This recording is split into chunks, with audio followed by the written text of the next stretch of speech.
Hello, travelers of the night, and welcome back to Midnight Lullaby. These stories drift through the static, a signal that drowns out the noise of the waking world and guides you into slumber. Before the signal slips away, leave a trace. Tell me which part of the world you're listening from, so I know how far this broadcast reaches. And if the whispers keep you company, a like and a subscribe help keep the transmission alive. Now, close your eyes, relax. The broadcast begins. The phone shouldn't work anymore. That's the first thing you need to understand. It's been sitting in my desk drawer for 3 years now, ever since I upgraded to a newer model. The battery died long ago. The screen has a spider web crack across the upper right corner, and the charging port stopped functioning sometime around Christmas 2 years back. It's just a piece of obsolete plastic and silicone, destined for electronic recycling or the back of a closet. So when it vibrated against the wooden drawer at 3:17 a.m. last Tuesday, my first instinct was denial. The soft buzz cut through the silence of my bedroom like a whisper made physical. I lay there in the darkness, listening to the gentle patter of rain against my windows, convinced I had imagined it. Old buildings make sounds at night, pipes settling, wood expanding and contracting, the subtle symphonies of age and weather. That's all it was. But then it happened again. The same soft vibration, lasting exactly 3 seconds. Just long enough to sound like a text message notification. I fumbled for my current phone on the nightstand. No new messages, no missed calls. The screen showed the same peaceful blue, black of night mode, undisturbed by any electronic urgency. But as I held it, thumb hovering over the home button, I heard the sound again. Definitely not from the device in my hands. The walk to my desk felt longer than it should have. Each step on the hardwood floor seemed to echo with more resonance than usual, as if the room had grown larger in the darkness. The drawer stuck slightly when I pulled it open. It always does in humid weather. And there, nestled between old charging cables and a handful of loose change, was my previous phone. Its screen was glowing. That should have been impossible. The battery had been dead for months, maybe longer. I distinctly remembered the last time I'd seen it powered on, trying to transfer some old photos before finally giving up and switching to my new device.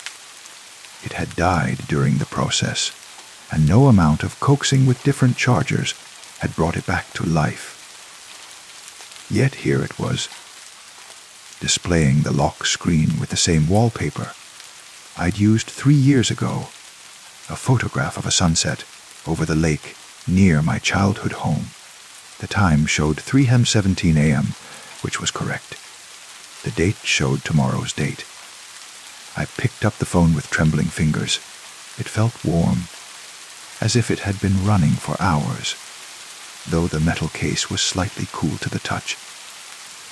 In that way, old phones get when they've been sitting unused.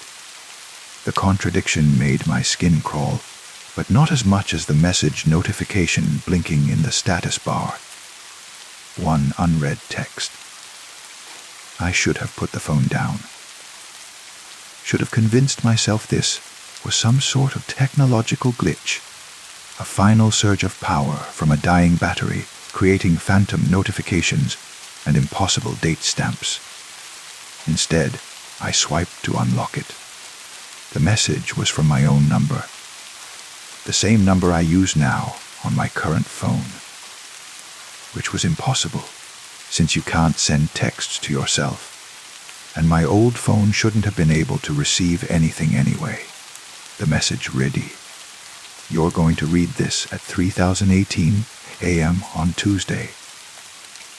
After you read this, you're going to check your current phone. There will be a message from Sarah there. Don't answer it tonight. I stared at the screen until the letters seemed to blur together. Sarah. I hadn't talked to Sarah in over a year. Not since our relationship ended in a mess of accusations and tears, and promises to stay friends that we both knew were lies. She'd moved to Portland, started a new job, begun what she called her fresh start life. The last I'd heard through mutual friends, she was seeing someone new. A graphic designer named Marcus who loved hiking and craft beer and all the things I'd never been interested in. My current phone buzzed. The sound made me drop the old phone, which clattered against the desk and went dark. But my current phone was glowing now, notification light pulsing with that familiar urgent blue. Sarah's name was right there on the lock screen, along with a message timestamp of 3:18 a.m. I didn't want to read it. Somehow, reading it would make this whole impossible situation real, would confirm that my dead phone had somehow predicted the future, or was receiving messages from it, or... I don't know. The logical explanations were running out, replaced by possibilities too strange to contemplate. But curiosity is stronger than fear, especially at 3 a.m. when your rational mind is already compromised by darkness and interrupted sleep. I opened the message. I know it's late, but I can't stop thinking about us, about what we had. I made a mistake letting you go. Can we talk? My hands were shaking as I set the phone down. This was exactly the kind of message Sarah would send during one of her impulsive late night phases, when the loneliness got too heavy and she reached out to old connections like lifelines. I'd received similar messages before, though never quite this late, never quite this raw with vulnerability. But somehow my old phone had known, had predicted this exact moment, down to the minute. I tried to wake it up again, pressing the power button and home key in various combinations, but it remained stubbornly dark. The screen that had been glowing moments before was now just a black mirror, reflecting my confused face back at me. I plugged it into every charger I could find, but nothing worked. It had returned to its previous state of electronic death, leaving me to wonder if I'd imagined the entire episode. Except Sarah's message was still there on my current phone, waiting for a response I'd been warned not to give. I didn't sleep the rest of that night. Instead, I sat by my window, watching the rain create rivers down the glass, thinking about time and causality, and the strange loops that technology sometimes creates in our lives. By morning, I'd almost convinced myself it was a coincidence. Sarah was prone to late night nostalgia, and the timing of the old phone's mysterious revival was just an odd quirk of dying electronics. But then it happened again, Wednesday, 2:45 a.m. The same soft vibration from my desk drawer, the same impossible glow from a phone that shouldn't work. This time, the message was longer. Tomorrow you'll get a call from your sister at 4:30 p.m. She's going to tell you that Mom fell down the stairs, but she's okay. Mom will be embarrassed and will try to downplay it. She'll say it was just a stumble, but it wasn't. She's been having dizzy spells for weeks and hasn't told anyone. The call will last 8 minutes, and afterward, you'll spend 3 hours researching vestibular disorders online. You won't find the answer you're looking for. I screenshotted the message immediately this time, though the image came out strangely corrupted. The text appeared backwards, as if viewed through a mirror, and the timestamp showed as a string of question marks. When I tried to share it with myself via email, the attachment wouldn't open, displaying only an error message about unsupported file formats. Thursday, 4:30 p.m. my sister called. Mom had fallen.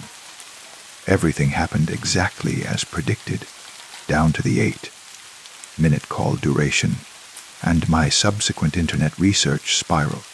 I even found myself typing "vestibular disorders elderly" into the search bar, just as the message had foretold, though I hadn't consciously remembered that specific detail.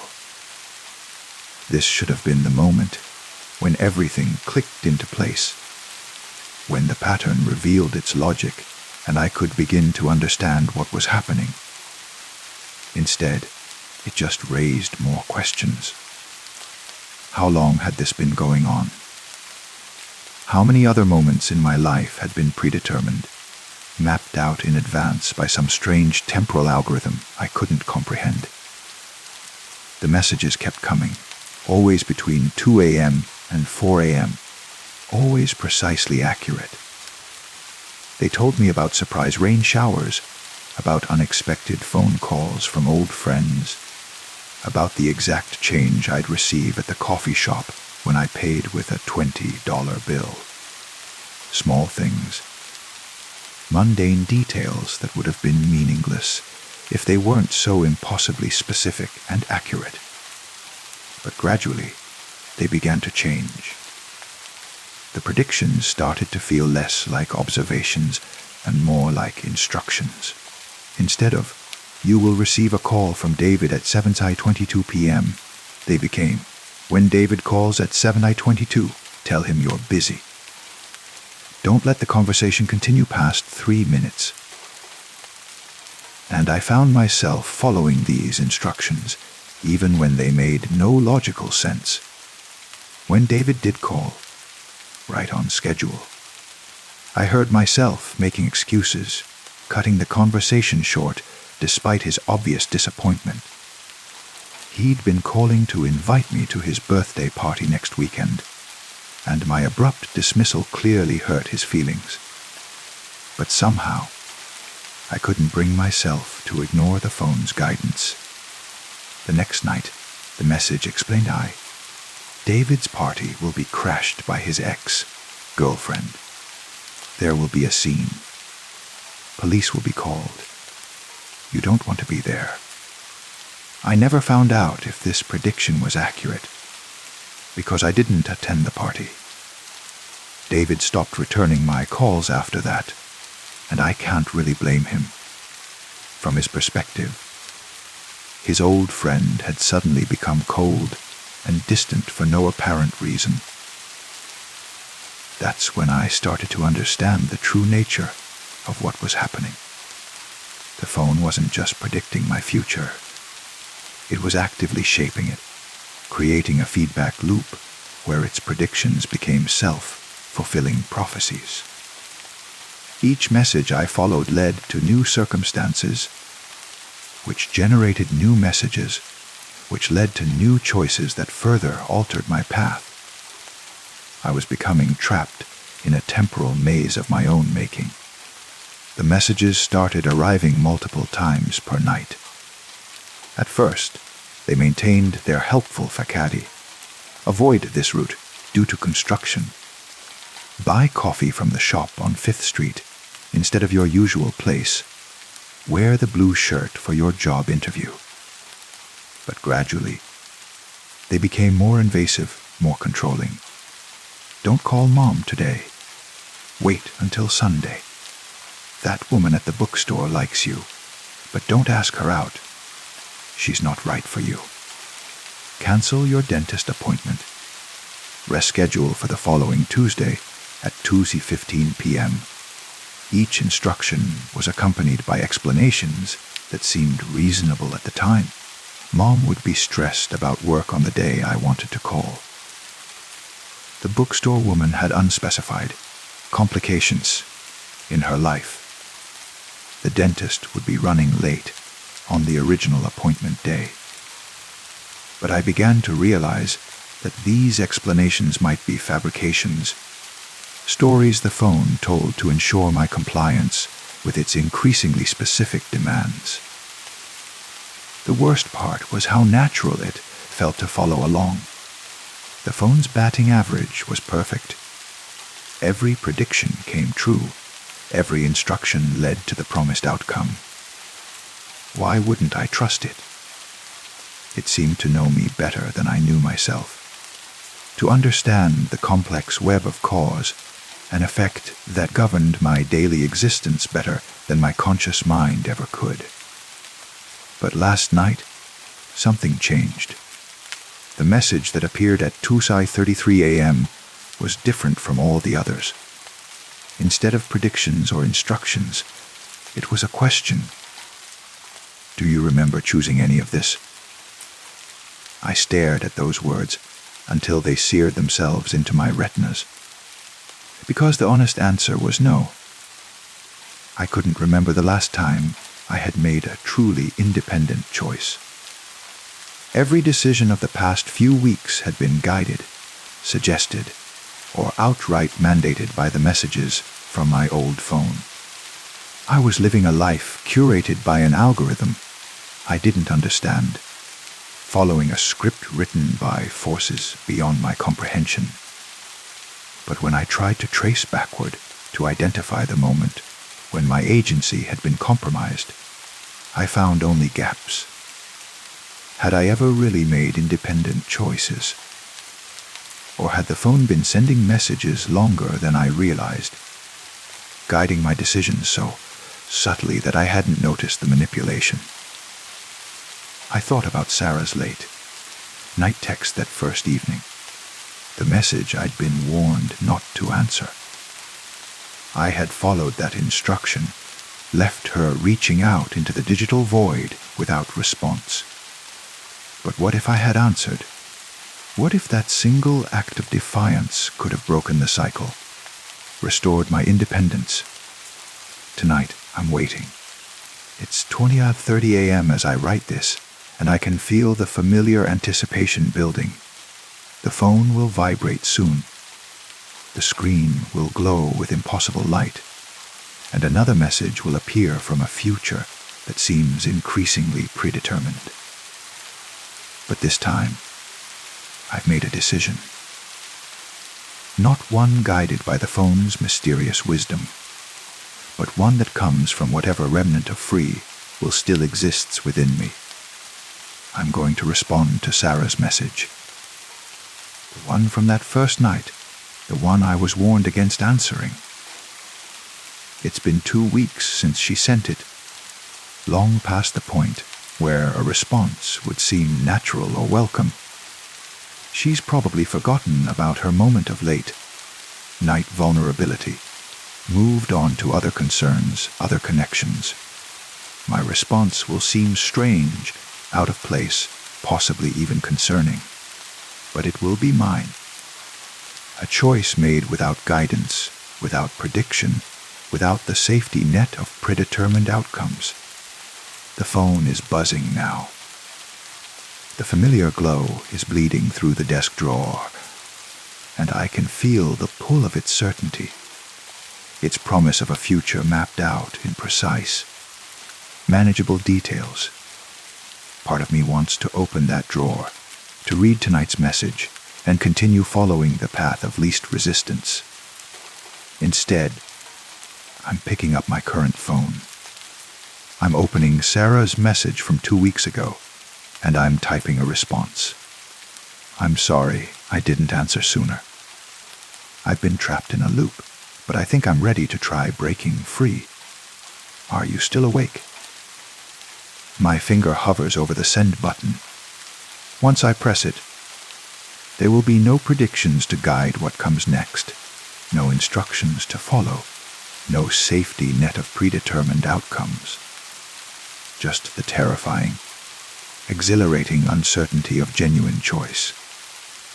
The old phone is buzzing more insistently now, as if it can sense my rebellion. The light from its screen is growing brighter, more urgent.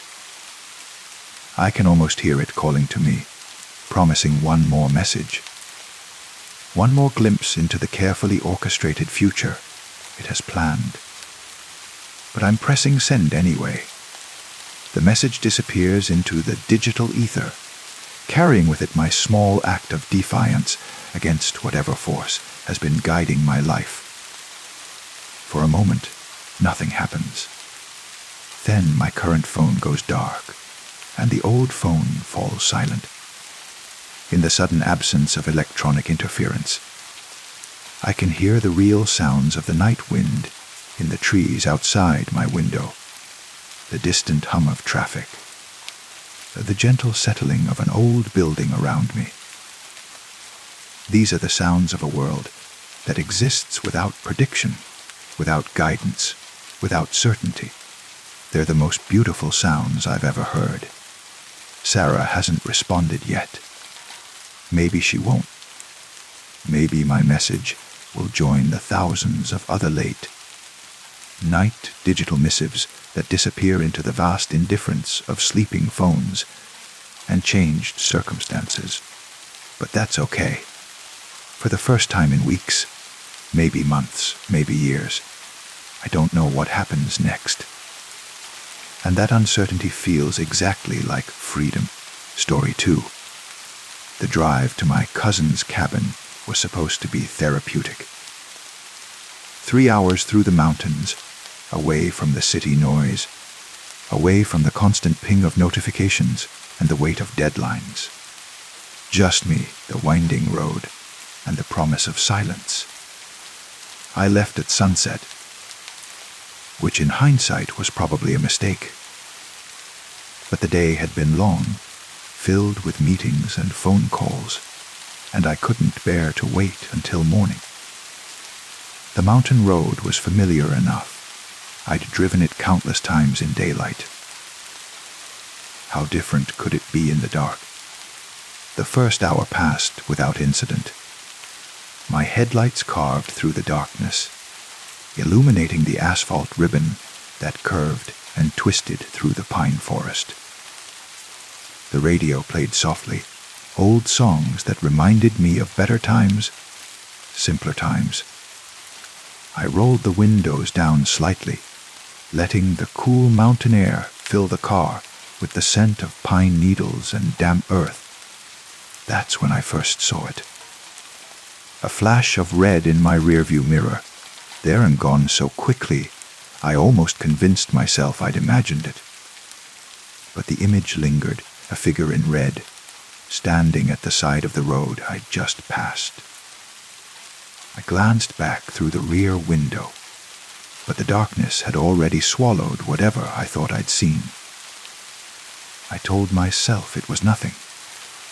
A trick of the taillights, perhaps, or the reflection of some road sign painted in warning colors.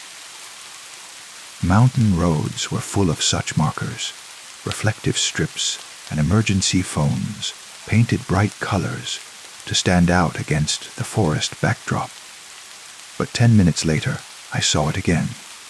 This time, I was sure. In the brief moment my headlights swept across a curve, I caught sight of a figure in red standing among the trees, perfectly still, perfectly upright, like a statue placed in the wilderness for no reason at all. The figure was too far away to make out details, but something about its posture, the way it stood with such absolute stillness, made my hands tighten on the steering wheel. I pressed the accelerator, eager to put distance between myself and whatever I'd seen. The car climbed the winding road, engine working harder as the altitude increased. My ears popped from the elevation change, and the silence outside seemed to deepen, as if the mountain itself were holding its breath. Another curve, another glimpse in my peripheral vision. The red figure was there again, but this time it was closer to the road. Still motionless, still watching. I couldn't see a face in the darkness, but I felt observed, studied, as if I were being catalogued and filed away for some unknown purpose. My rational mind supplied explanations. A hiker in a red jacket, perhaps, though what anyone would be doing out here at night was beyond me. Or maybe it was the same person, and they were also traveling along the mountain road, taking shortcuts through the forest while I followed the winding asphalt. Yes, that made sense. That had to be it. But the figure never seemed to move between sightings. It simply appeared, stationary and silent, always at the edge of my perception, always just far enough away to remain mysterious. I turned off the radio.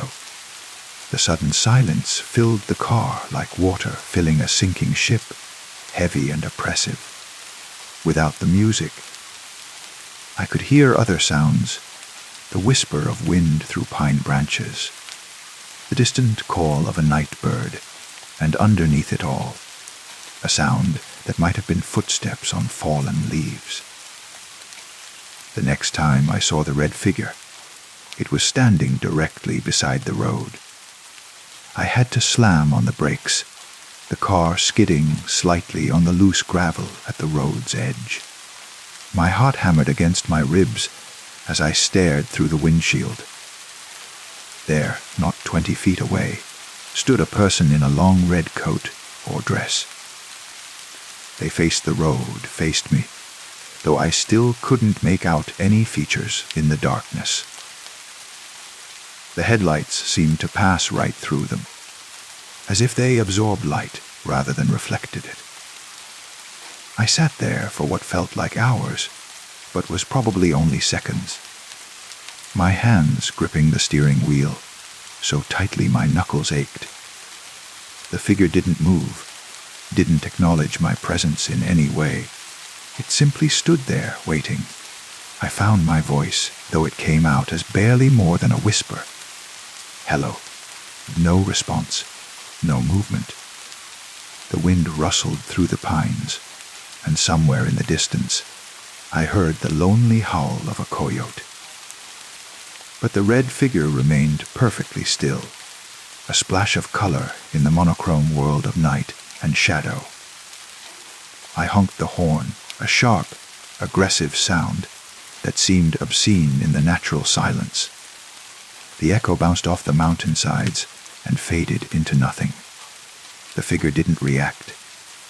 It was as if I didn't exist, as if my car and my presence were invisible to whatever stood watching from the roadside. Fear began to creep up my spine, cold and insistent. I put the car in drive and pressed the accelerator, giving the figure a wide berth as I passed. I held my breath as I drew alongside it, stealing glances through the side window. But there was nothing to see, just darkness and the suggestion of movement at the very edge of my vision. In my rearview mirror, I watched the red figure recede into the darkness. But instead of growing smaller as distance increased, it seemed to remain the same size, the same brightness, as if it were somehow keeping pace with my retreat. The road climbed higher, the curves becoming tighter and more treacherous. My palms were slick with sweat despite the cool air, and I found myself checking the mirrors compulsively. The red figure appeared and disappeared with maddening irregularity, sometimes behind me, sometimes ahead, sometimes on the opposite side of the road, as if it had somehow crossed without me noticing. I began to wonder if I was losing my mind. The stress of the past few months, the sleepless nights, the constant pressure, perhaps it was all catching up with me.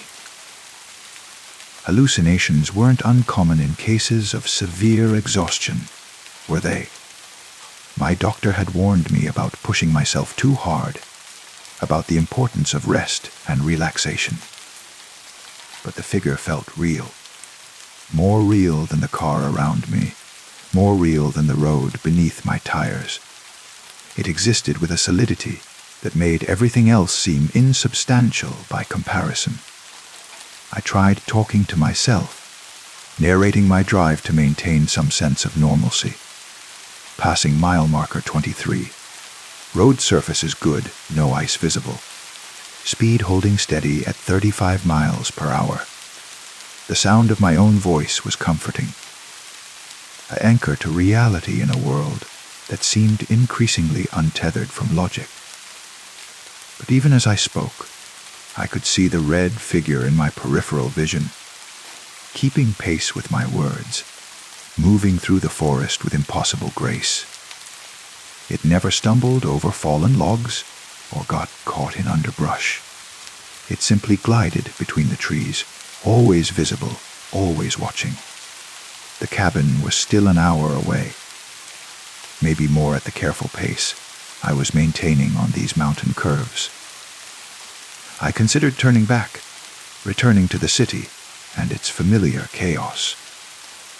But the thought of driving past the red figure again, of meeting it head on this narrow road, filled me with a dread that bordered on panic. Forward was the only option. Forward, deeper into the mountains, deeper into the darkness where the red figure waited and watched and followed.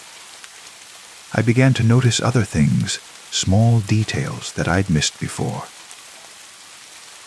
The way my headlights seemed dimmer than they should be, as if the darkness were somehow thicker here.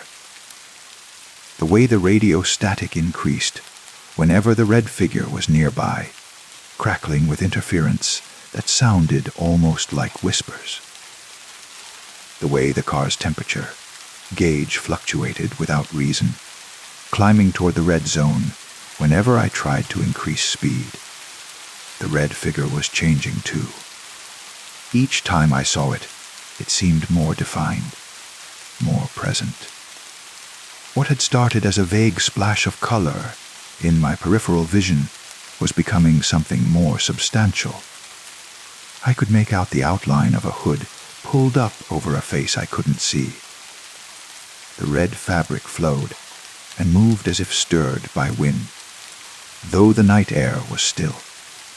Sometimes I thought I caught glimpses of pale hands emerging from the sleeves, fingers that were too long, too thin, pointing in directions I couldn't understand. But whenever I tried to focus directly on these details, they would dissolve back into shadows and suggestion. The road began to level out as I reached a plateau about 2/3 of the way to my destination. Here, the forest thinned slightly, allowing moonlight to filter through the canopy and cast everything in silver and shadow. It should have been reassuring, this return of natural light, but somehow it made things worse, because now I could see the red figure clearly. It stood in the center of the road about 50 yards ahead, no longer hiding among the trees or lurking at the edges of perception. It faced me directly, arms at its sides, hood casting deep shadows where its face should be. The red fabric seemed to glow with its own inner light, pulsing slowly like a heartbeat. I stopped the car and sat there, engine idling, headlights illuminating the figure like a spotlight on a stage. We regarded each other across the distance, two travelers on a mountain road, neither willing to give ground. Minutes passed. My hands began to shake on the steering wheel, and I realized I'd been holding my breath. The figure never moved, never wavered. It simply waited, patient as stone, eternal as the mountains themselves. I reached for my phone to call for help, but there was no signal. The screen showed no bars, no connection to the world beyond these peaks. I was alone with the red figure, and the darkness, and the growing certainty that this encounter had been inevitable from the moment I'd left the city. the figure began to move. Not walking, exactly, but gliding forward with fluid grace. It covered the ground between us without seeming to take steps, flowing like liquid across the asphalt. As it drew closer, I could see more details that my mind struggled to process.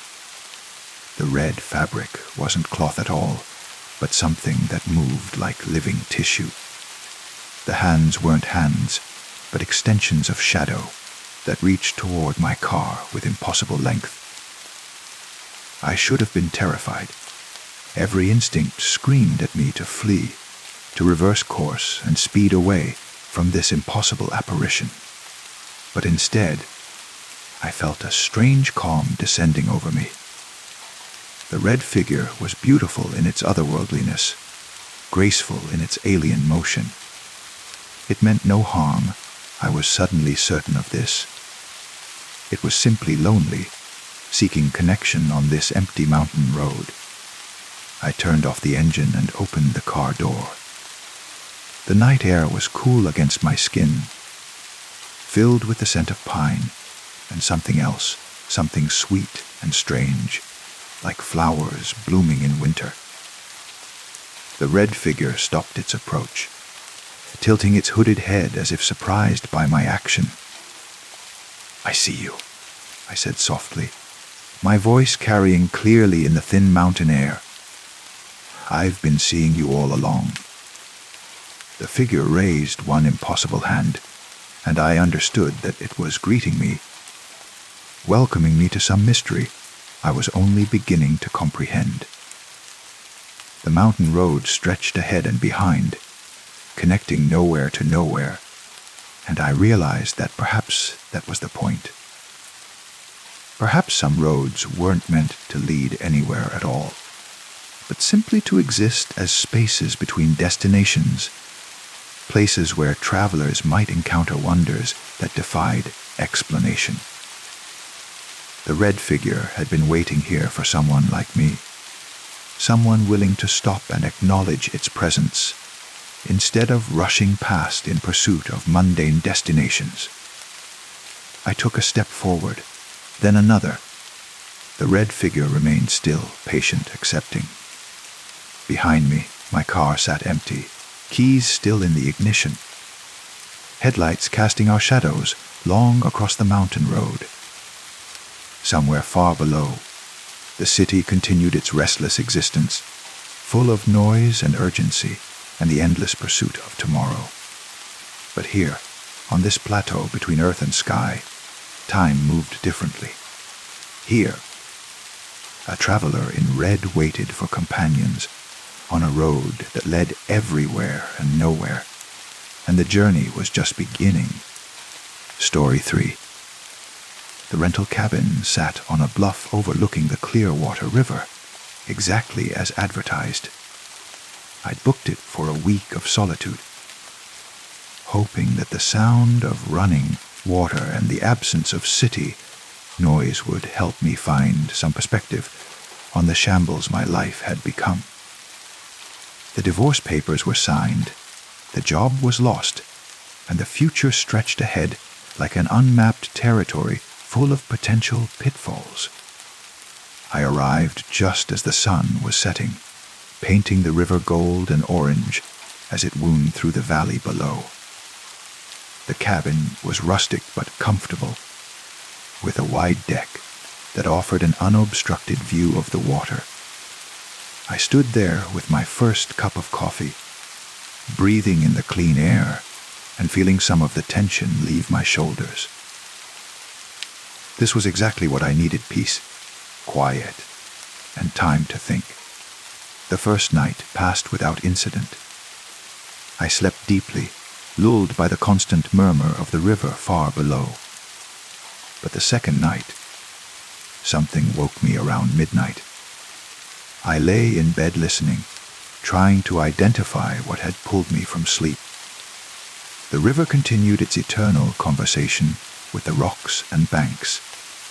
But there was something else underneath it, a sound that took me several minutes to recognize. Singing. It was faint, almost lost in the water's flow, but definitely human. A woman's voice, carrying a melody I didn't recognize, but found hauntingly beautiful. The song seemed to rise and fall with the river's rhythm, weaving itself into the natural soundscape so seamlessly that I wondered if I was dreaming. I got up and walked to the window, peering down at the moonlit water. The river looked peaceful silver, touched and serene, with no sign of anyone who might be singing.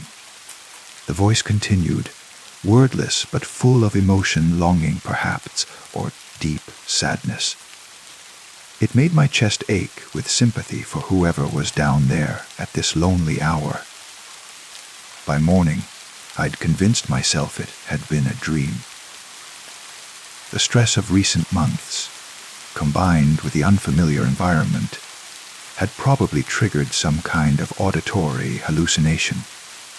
Rivers could make all sorts of sounds as they flowed over rocks and through rapids. It was easy to mistake the natural music of moving water for something more human. But the singing returned the next night and the night after that, always at the same time, just after midnight when the world was at its quietest. Always the same haunting melody, wordless and beautiful and infinitely sad. I began to look forward to it, lying awake in bed and waiting for that first pure note to rise from the water below. On the fourth night, I decided to investigate. I dressed quietly and made my way down the steep path that led from the cabin to the riverbank. The trail was treacherous in the darkness, rocky and uneven, but the singing drew me forward like a beacon. As I descended, the voice grew clearer, more distinct, though I still couldn't make out any words. The riverbank was a mixture of smooth stones and sand, dotted with driftwood that had been polished silver by years of water and weather. Moonlight turned everything into a monochrome landscape of shadows and highlights. I picked my way carefully to the water's edge, following the sound of the singing. The voice was definitely coming from somewhere along the river, but as I searched the banks and peered into the deeper pools, I saw no one. The melody continued, clear and achingly beautiful, but its source remained invisible. I called out softly, "Hello, is someone there?" but received no answer except the echo of my own voice bouncing off the canyon walls. I sat on a fallen log and listened, letting the song wash over me. There was something familiar about the melody, though I was certain I'd never heard it before. It stirred memories I couldn't quite grasp, childhood summers, perhaps, or dreams half, remembered upon waking.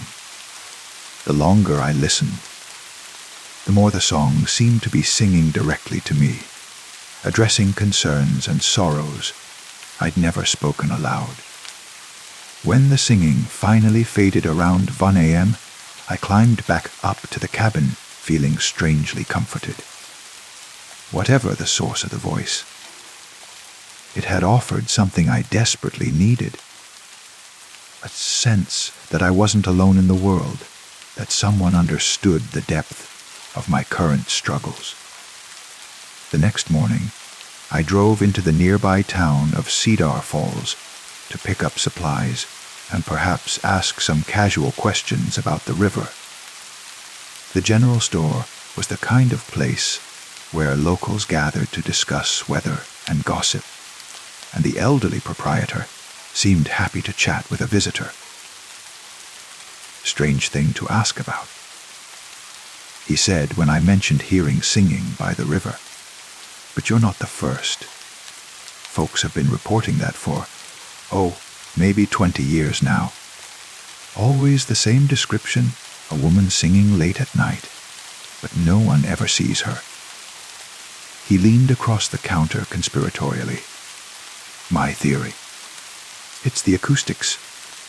Sound travels funny along that stretch of river, bounces off the canyon walls in ways that can make you think you're hearing things that ain't there.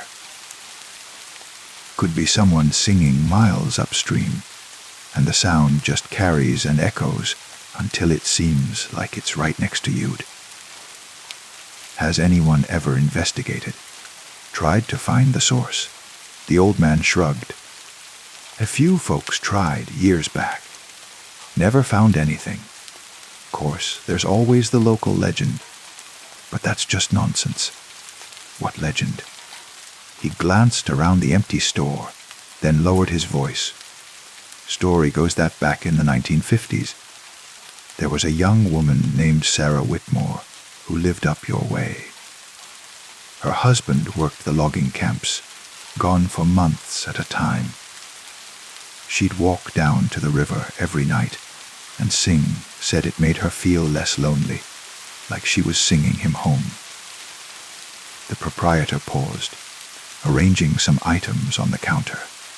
One spring, the snowmelt came heavy and fast. River rose higher than anyone had seen in decades. They found her body 3 days later, caught in a logjam 10 miles downstream. Folks say she was trying to cross to the other side, maybe chasing after something she thought she saw in the water. And people think she's still singing. Like I said, just a local legend. Personally, I think it's acoustics. But there's no denying folks hear something out there. You seem like a sensible person. What do you think you heard? I paid for my groceries without answering directly, but the old man's story stayed with me as I drove back to the cabin. Sarah Whitmore, singing to ease her loneliness, singing her husband home from distant logging camps. The image resonated with something deep in my chest, the universal human need for connection, for the comfort of another voice in the darkness. That night, I was ready when the singing began. I'd set up a chair on the deck with a thermos of hot coffee and a blanket, positioning myself to listen more carefully than before. As the first notes drifted up from the river, I closed my eyes and let the melody wash over me. The song was different this time, still wordless, but with a different emotional texture, less mournful, more welcoming. As if the singer had noticed my presence over the past few nights and was acknowledging me, drawing me into some kind of conversation conducted entirely through music. I found myself humming along, picking up the melody and adding my own harmony. It felt natural, instinctive, as if I'd known this song my entire life. When I opened my eyes, I was surprised to see that I'd been singing for over an hour. The voice from the river had fallen silent, but the melody continued in my head, weaving through my thoughts like a stream of consciousness made audible. The next morning, I woke with an unusual sense of peace. The constant anxiety that had plagued me for months was still there, but muted, manageable. I made breakfast and sat on the deck, watching the river flow past in the morning light. It looked different in daylight, wider, more ordinary, just water moving over rocks on its way to join larger rivers and eventually the sea. But as evening approached, I felt the familiar anticipation building. I was becoming addicted to the nightly concerts, to the sense of communion they provided. Whatever the source, ghost, echo, or simple auditory hallucination, the singing was helping me heal in ways I didn't fully understand. On the 6th night, something changed. The singing began as usual, but this time I could make out words, faint at first, then growing clearer as I concentrated. The voice was singing my name, weaving it into the melody, like a thread of silver through fabric. Not just my name, but my story, fragments of my recent history, my fears about the future, my deepest regrets about the choices that had led me to this isolated cabin. Come down to the water, the voice sang. Come down and let the river wash your sorrows away. Come down to the water, where healing flows eternal, where the current carries pain downstream and leaves only peace behind. The words were hypnotic, compelling. I found myself standing, walking to the railing of the deck, leaning out toward the sound. The river far below looked different now, not just water, but liquid light, flowing silver that promised relief from the weight I'd been carrying for so long. Come down to the water, the voice continued. Come down and join the song that never ends, the melody that connects all lonely hearts, the harmony that heals all broken spirits. My feet carried me to the path without conscious decision. The rocky trail that had seemed treacherous in previous nights now felt smooth and safe under my bare feet. The singing guided me, growing stronger with each step downward, pulling me toward the luminous water that called my name with Sarah Whitmore's voice. At the riverbank, the singing surrounded me completely, not just from the water, but from the stones, the trees, the very air itself. I understood now that the river held all the voices of all the lonely people who had ever sought comfort in its flow. Sarah was there, but so were others, decades of solitary souls who had found in the water's song what they couldn't find in the world of human connection. I waded into the shallows, feeling the cool current swirl around my ankles. The water was warmer than expected, welcoming, alive with gentle phosphorescence that lit my skin from within. With each step deeper, the singing grew more complex, more beautiful. A chorus of understanding voices that knew exactly what I was feeling and why I had come. Let go, they sang together. Let the current carry you to where pain cannot follow, where loneliness is impossible, where every voice joins the eternal song of the river's heart. The water reached my waist, then my chest, and I felt my feet losing contact with the rocky bottom. But there was no fear, only acceptance and profound relief. I was joining something larger than myself, becoming part of a community of souls who had found their true home in the flowing embrace of the river. As I sank beneath the surface, still breathing somehow, still hearing the chorus of voices welcoming me, I saw them all translucent figures moving with the current, their faces peaceful and radiant. Sarah Whitmore was there, reaching out her hand to guide me deeper into the luminous water that held no darkness, no cold, only the warm embrace of eternal companionship.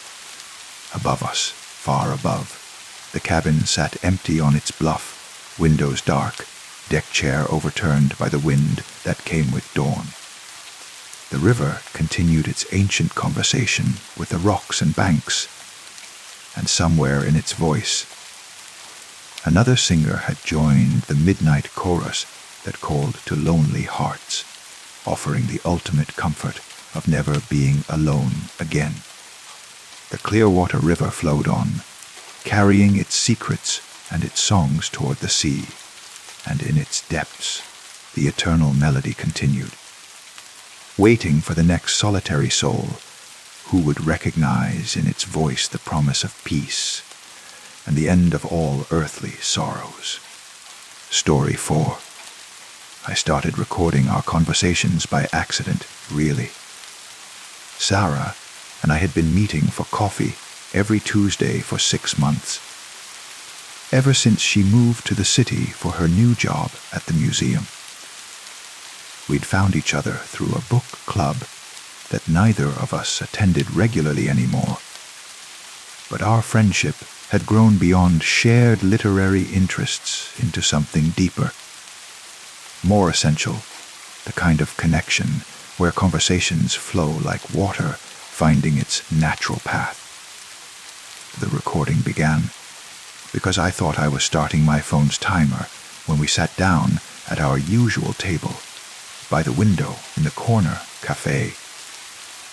I wanted to limit our session to an hour so I wouldn't be late for my evening class, but I must have touched the voice memo app instead.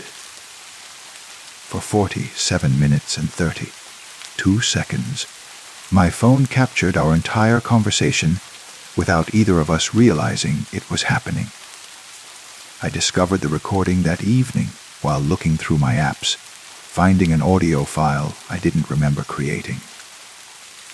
Curious, I plugged in my headphones and pressed play, expecting to hear either silence or perhaps some accidental pocket recording of muffled movement and ambient noise.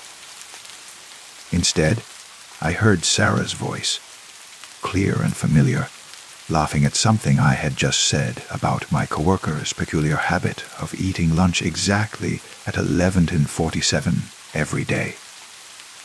Then my own voice, slightly flatter than I imagined it in my head, but unmistakably mine, responding with a story about my own food obsessions. Our conversation was exactly as I remembered it, comfortable, meandering, full of the small observations and gentle teasing that had become our Tuesday afternoon rhythm. But underneath our familiar voices, woven so subtly into the audio that I almost missed it, was a third voice.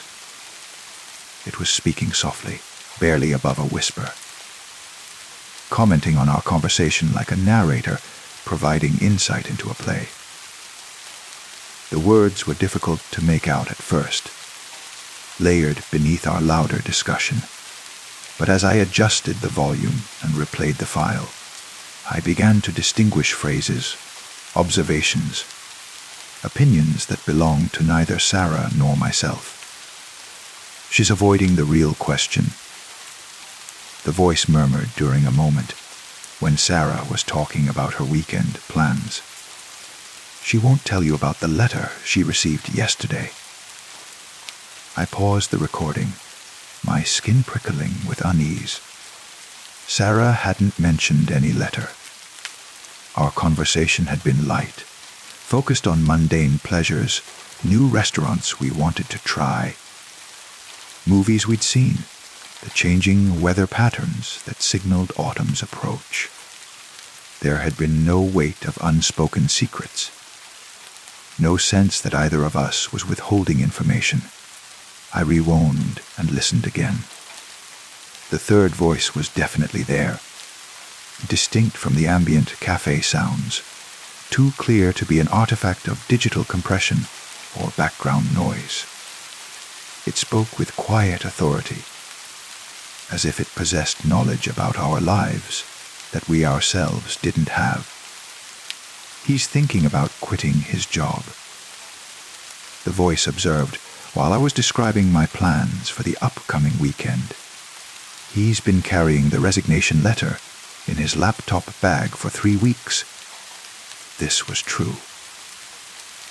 I had written a resignation letter in a moment of frustration, after a particularly difficult day at work, saved it in my documents folder, and occasionally opened it to read and revise without ever printing or submitting it. But I hadn't mentioned this to Sarah, hadn't mentioned it to anyone. The impulse to quit felt too fragile, too uncertain to share, especially when I wasn't sure I had the courage to actually follow through. Yet somehow this third voice knew not only about the letter, but about how long I had been carrying the idea with me. Intimate details about my internal timeline that should have been inaccessible to any outside observer. I spent the rest of the evening listening to the recording in segments, rewinding and replaying sections, trying to understand who this third voice might be and how it had gained access to information that existed only in the private spaces of Sarah's life and mine. The voice seemed to speak from a position of omniscience, commenting on our thoughts and feelings with the casual confidence of someone who had been observing us far longer than the 47 minutes captured in the recording. She's lonelier than she admits. The voice noted during a moment when Sarah was laughing particularly hard at one of my stories. The apartment feels too quiet when she comes home from work. She's been considering getting a cat, but worries about the responsibility. Checks his phone 17 times during every conversation. It observed about me, though couldn't recall being conscious of any such behavior. Is waiting for a text message from someone who will never contact him again. Both observations carried the ring of truth that made my chest tight with recognition. I did check my phone frequently, a nervous habit I developed since my ex-girlfriend Emma had moved across the country 6 months earlier. And Sarah, despite her social confidence and easy laugh, often mentioned spending quiet evenings reading or watching television alone. Descriptions that suggested solitude rather than chosen independence. But these were subtle impressions, psychological insights that required extended observation and intimate knowledge. How could a third voice in our recording possess such detailed understanding of our inner lives? The next Tuesday, I arrived early to our usual cafe and set up my phone deliberately to record, positioning it carefully on the table between where Sarah and I would sit. I wanted to capture another conversation, to see if the third voice would return, to gather more evidence of this impossible phenomenon. Sarah arrived 15 minutes later with her usual Tuesday energy, slightly breathless from hurrying, animated by the anticipation of our weekly connection, carrying a new book she wanted to recommend and a story about something amusing that had happened at work. We fell into conversation easily, as we always did, but I found myself hyper-aware of every word we spoke, listening not just to what we were saying, but for what might be said about us. This time I heard the third voice in real time, a whispered commentary that seemed to exist just below the threshold of conscious awareness. During our conversation, I would catch fragments, not quite words, but suggestions of meaning, observations that felt like thoughts forming in my own mind, but carrying information I didn't possess. When Sarah mentioned her weekend plans, I found myself thinking, she's not telling you about the argument she had with her sister on Sunday. When I described my week at work, a thought appeared in my mind. He's worried about the performance review next month, but doesn't want to seem anxious. Both observations felt true without being consciously known. Sarah did seem slightly subdued, despite her cheerful demeanor, and I had been feeling low, level anxiety about work evaluation season, without explicitly connecting that worry to my mood. The third voice wasn't speaking audibly this time. It was feeding thoughts directly into our consciousness, providing insight that felt like intuition but was too accurate to be coincidental. I began recording all of our Tuesday conversations, building a library of audio files that captured not just our spoken words, but the mysterious third voice that seemed to narrate our relationship from some outside perspective. Over the weeks, the commentary became more detailed, more personal, sometimes eerily prophetic. She's going to tell you about David next week. The voice predicted during our October conversation. Though Sarah had never mentioned anyone named David to me, the following Tuesday, Sarah confessed that she had been seeing someone casually, a curator named David from a different department at the museum, and wasn't sure whether she wanted the relationship to become more serious. Is going to get the promotion he doesn't think he deserves. The voice observed about me in November. 3 days later, my supervisor offered me a position I had applied for months earlier, but had assumed I wouldn't receive, given my ambivalence about staying with the company. The third voice seemed to exist slightly ahead of our timeline, commenting on our present from the perspective of our near future, providing observations that would prove accurate within days or weeks. It was as if someone was documenting our friendship from a temporal position that allowed them to see patterns and outcomes we couldn't yet recognize. More unsettling was the growing sense that the voice knew us better than we knew ourselves. It would comment on motivations we hadn't acknowledged, fears we hadn't articulated, desires we hadn't admitted. During one recording, it observed, "She's falling in love with someone who doesn't see her clearly." About me, it noted, "He's afraid of happiness because he doesn't trust it to last." Both statements felt like revelations about aspects of ourselves we had been avoiding, truths too tender to examine directly, but too persistent to ignore completely. The third voice was serving as our unconscious made audible, bringing to surface the psychological dynamics we lived with but rarely discussed. In December, something shifted. The third voice began speaking longer passages, offering not just observations but analysis, psychological insights that felt like therapy sessions conducted by an invisible counselor who knew us intimately. Their friendship is built on the careful avoidance of certain topics. The voice explained during one recording. They both need more than they're willing to ask for, and they're both capable of giving more than they realize. Sarah protects her vulnerability by staying surface, level, and he protects his by assuming he's not worthy of deeper connection. They're both lonely in the same way, but don't recognize their compatibility. I found myself playing and replaying these longer commentary segments, studying them like sacred texts that might reveal the secrets of human connection. The voice spoke with such clarity about patterns I couldn't see, emotions I couldn't name, possibilities I couldn't imagine.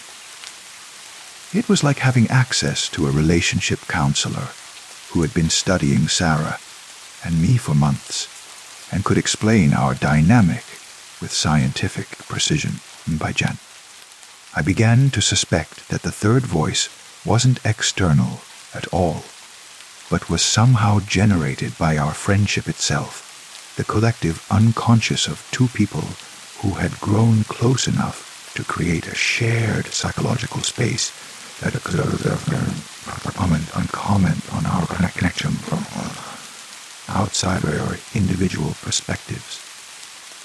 The voice seemed to emerge from the intersection of our separate consciousnesses, a byproduct of the intimacy we had developed over months of weekly conversations. It knew things about both of us that neither of us knew separately, because it existed in the space between us, in the field of awareness that formed when two minds met regularly and openly. This theory felt both rational and mystical, grounded in psychology, but touching something beyond normal understanding.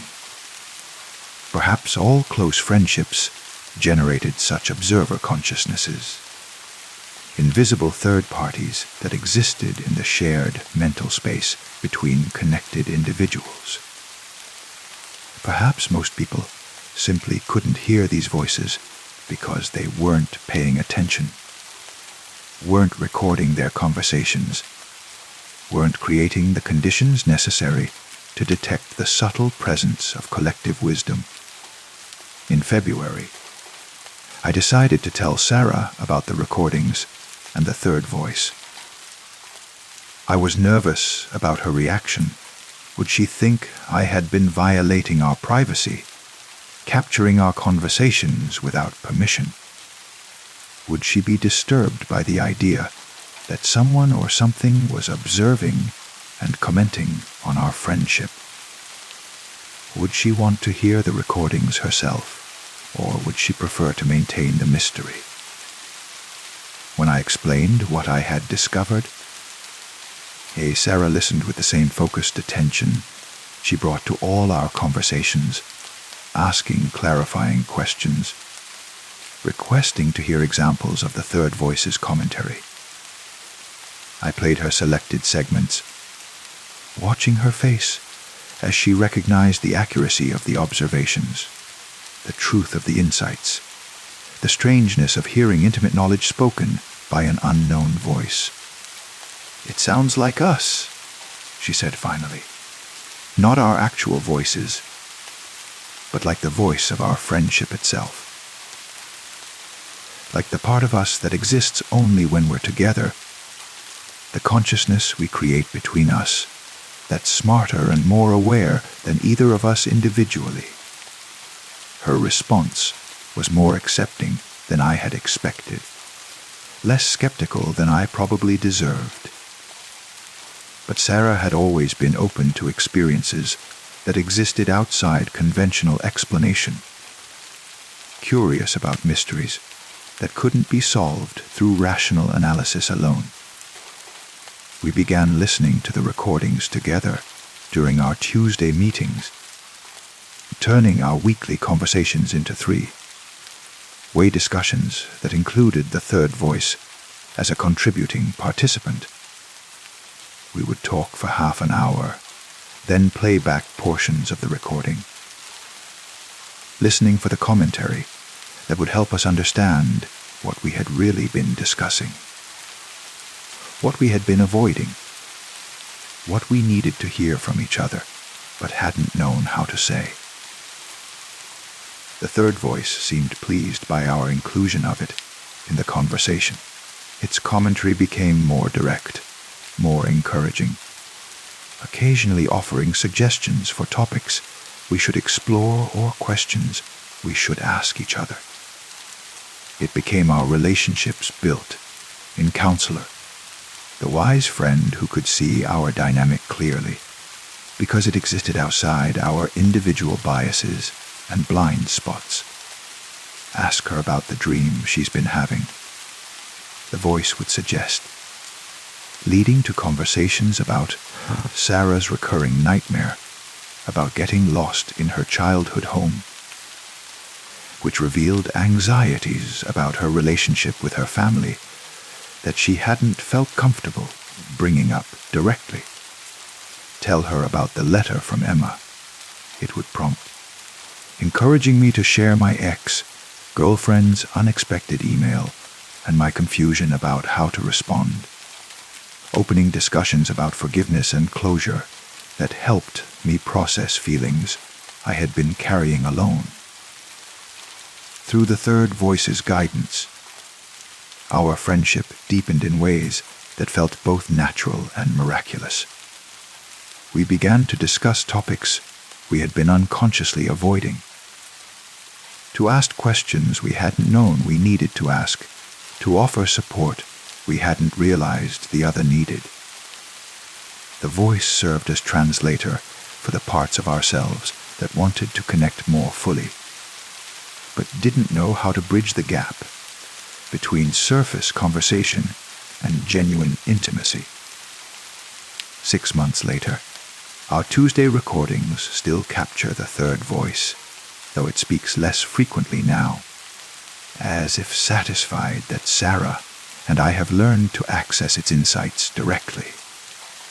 We've become better at hearing the wisdom that emerges between us, more skilled at recognizing the collective intelligence that forms when two people commit to really seeing and understanding each other. Sometimes I wonder if everyone has access to such voices, if every meaningful relationship generates its own observer consciousness that exists in the spaces between individual minds, commenting on our connections with love and insight and infinite patience.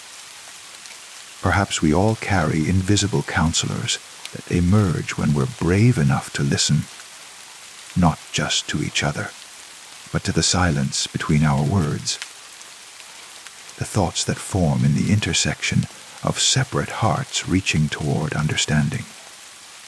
The recordings continue, an archive of our friendship's evolution, a testament to the mysterious intelligence that emerges when two people decide to really know each other.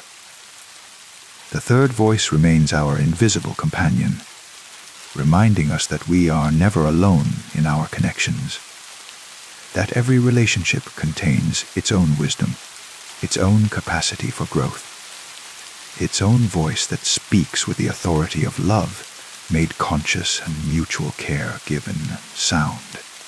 Story 5. I discovered it on a Tuesday morning, scrolling through my phone, while my coffee cooled in its ceramic mug. The light streaming through my kitchen window was the pale gold of early spring, casting gentle shadows across the familiar chaos of my morning routine. Yesterday's newspaper, folded beside the salt shaker. A forgotten spoon balanced on the edge of the counter, the quiet evidence of a life lived in comfortable solitude. The photo appeared between two images I remembered taking, a sunset from last weekend's hike and a close up of my cat stretching in a patch of sunlight.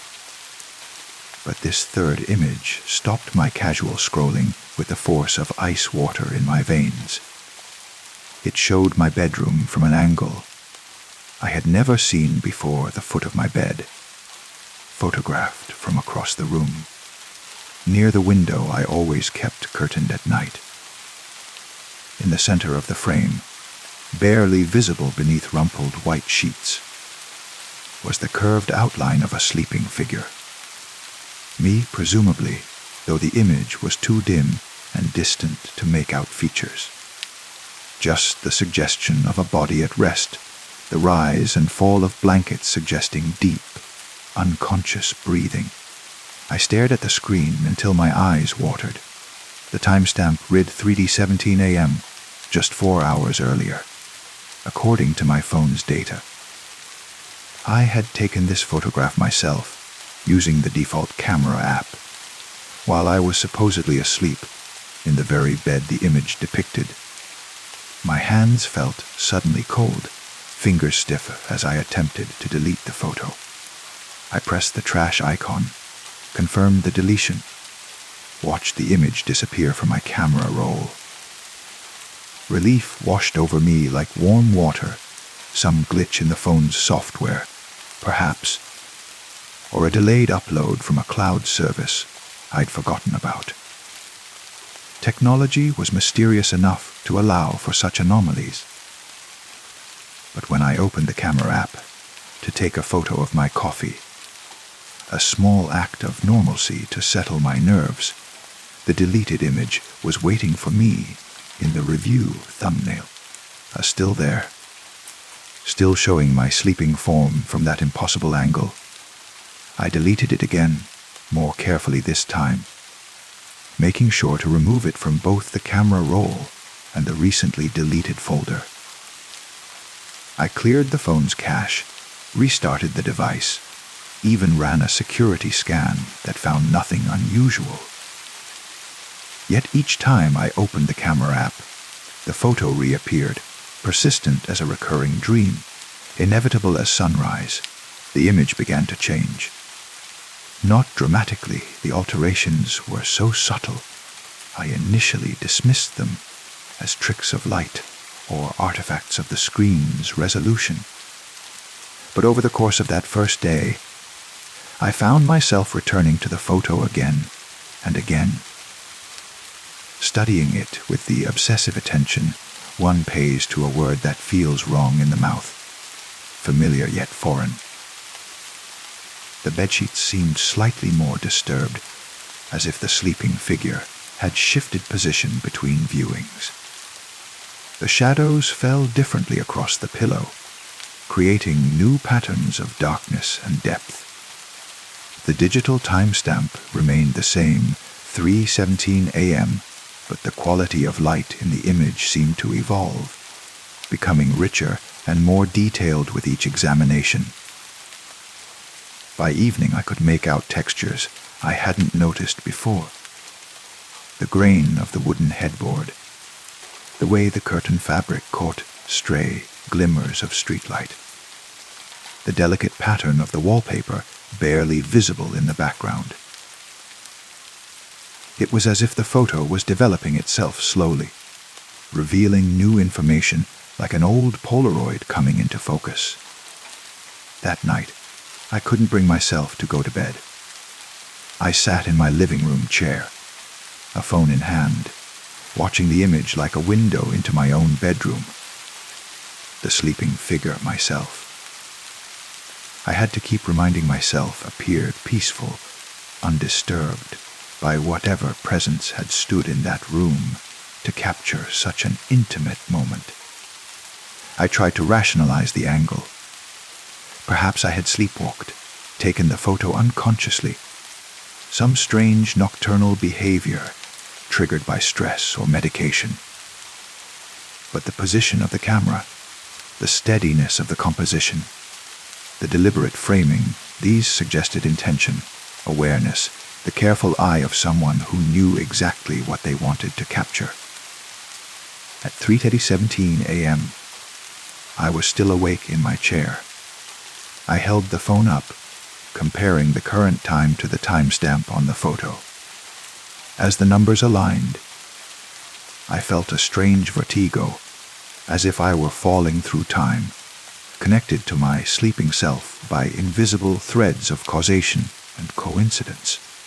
The photo shifted. Not a dramatic change, but unmistakable once I noticed it. The sleeping figure's position had altered slightly, the curve of the shoulder more pronounced, the way the sheets draped across the legs subtly different. It was as if I were watching a time-lapse photography sequence, each frame capturing a different moment of sleep, except the timestamp never changed. I spent the next day researching phone glitches, software bugs, anything that might explain how an image could modify itself. Digital files were supposed to be stable, immutable strings of code that remained constant unless deliberately altered.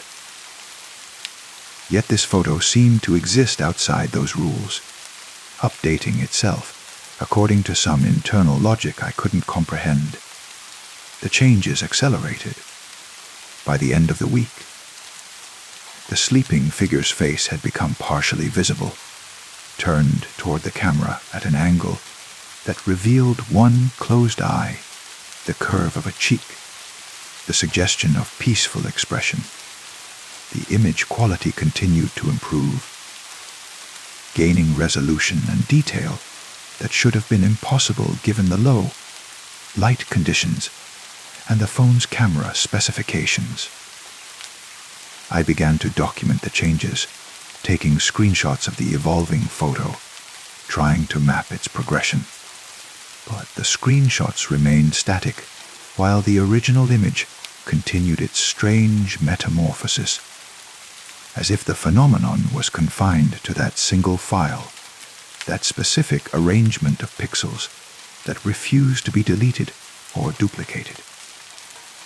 More disturbing was the gradual realization that the bedroom in the photo was not quite my bedroom.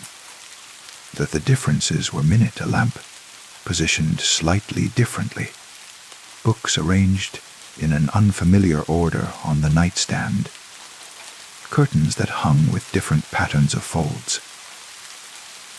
It was like looking at a parallel version of my own space, close enough to be recognizable, but wrong in ways that made my skin crawl with unease. 2 weeks after the photo first appeared, I noticed something that made me drop the phone, heart hammering against my ribs like a caged bird. In the latest version of the image, the sleeping figure's eyes were open. Just barely, a thin line of brightness beneath half-closed lids, but unmistakably awake. The body position remained peaceful, suggesting sleep, but those eyes were alert, aware. Looking directly at the camera with an expression I couldn't read from such distance. I tried everything to rid myself of the photo. I backed up the phone and performed a factory reset, restoring everything from scratch. I changed my cloud account passwords, revoked access permissions for all apps, even contacted my service provider to check for account anomalies. Nothing worked. The photo persisted, outlasting every attempt at digital exorcism, growing clearer and more detailed with each passing day. The sleeping figure, my sleeping self, yet somehow not myself, began to show signs of restlessness. The bed sheets became more tangled. The pillow creased and twisted as if from tossing and turning. Dark circles appeared beneath the eyes, which now remained consistently open, fixed on the camera with an intensity that made me avoid looking at the image directly. But I couldn't stop checking it. The photo had become an obsession, a digital mirror that reflected something I didn't recognize yet couldn't deny. I found myself setting alarms for 30:17 a.m., watching the timestamp tick over while studying my sleeping doppelganger, looking for changes, for clues, for some explanation of what I was becoming. The room in the photo grew stranger.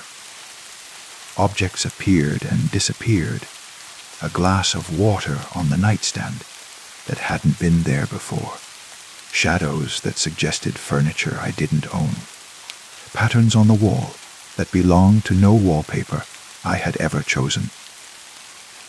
It was as if the image was documenting not my bedroom, but some other space that existed adjacent to it, separated by the thinnest membrane of possibility. 3 weeks in, the figure in the photo sat up in bed. The change happened overnight, literally.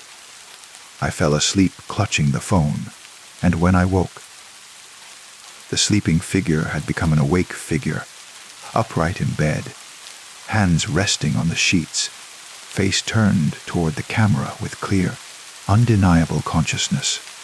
The expression was calm but intense, as if this other version of myself had been waiting patiently for me to notice this development. I could see my face clearly now, unmistakably my own features, yet somehow different. The eyes were too bright, too knowing. The skin had a quality of light that suggested not flesh, but something more refined, more deliberate.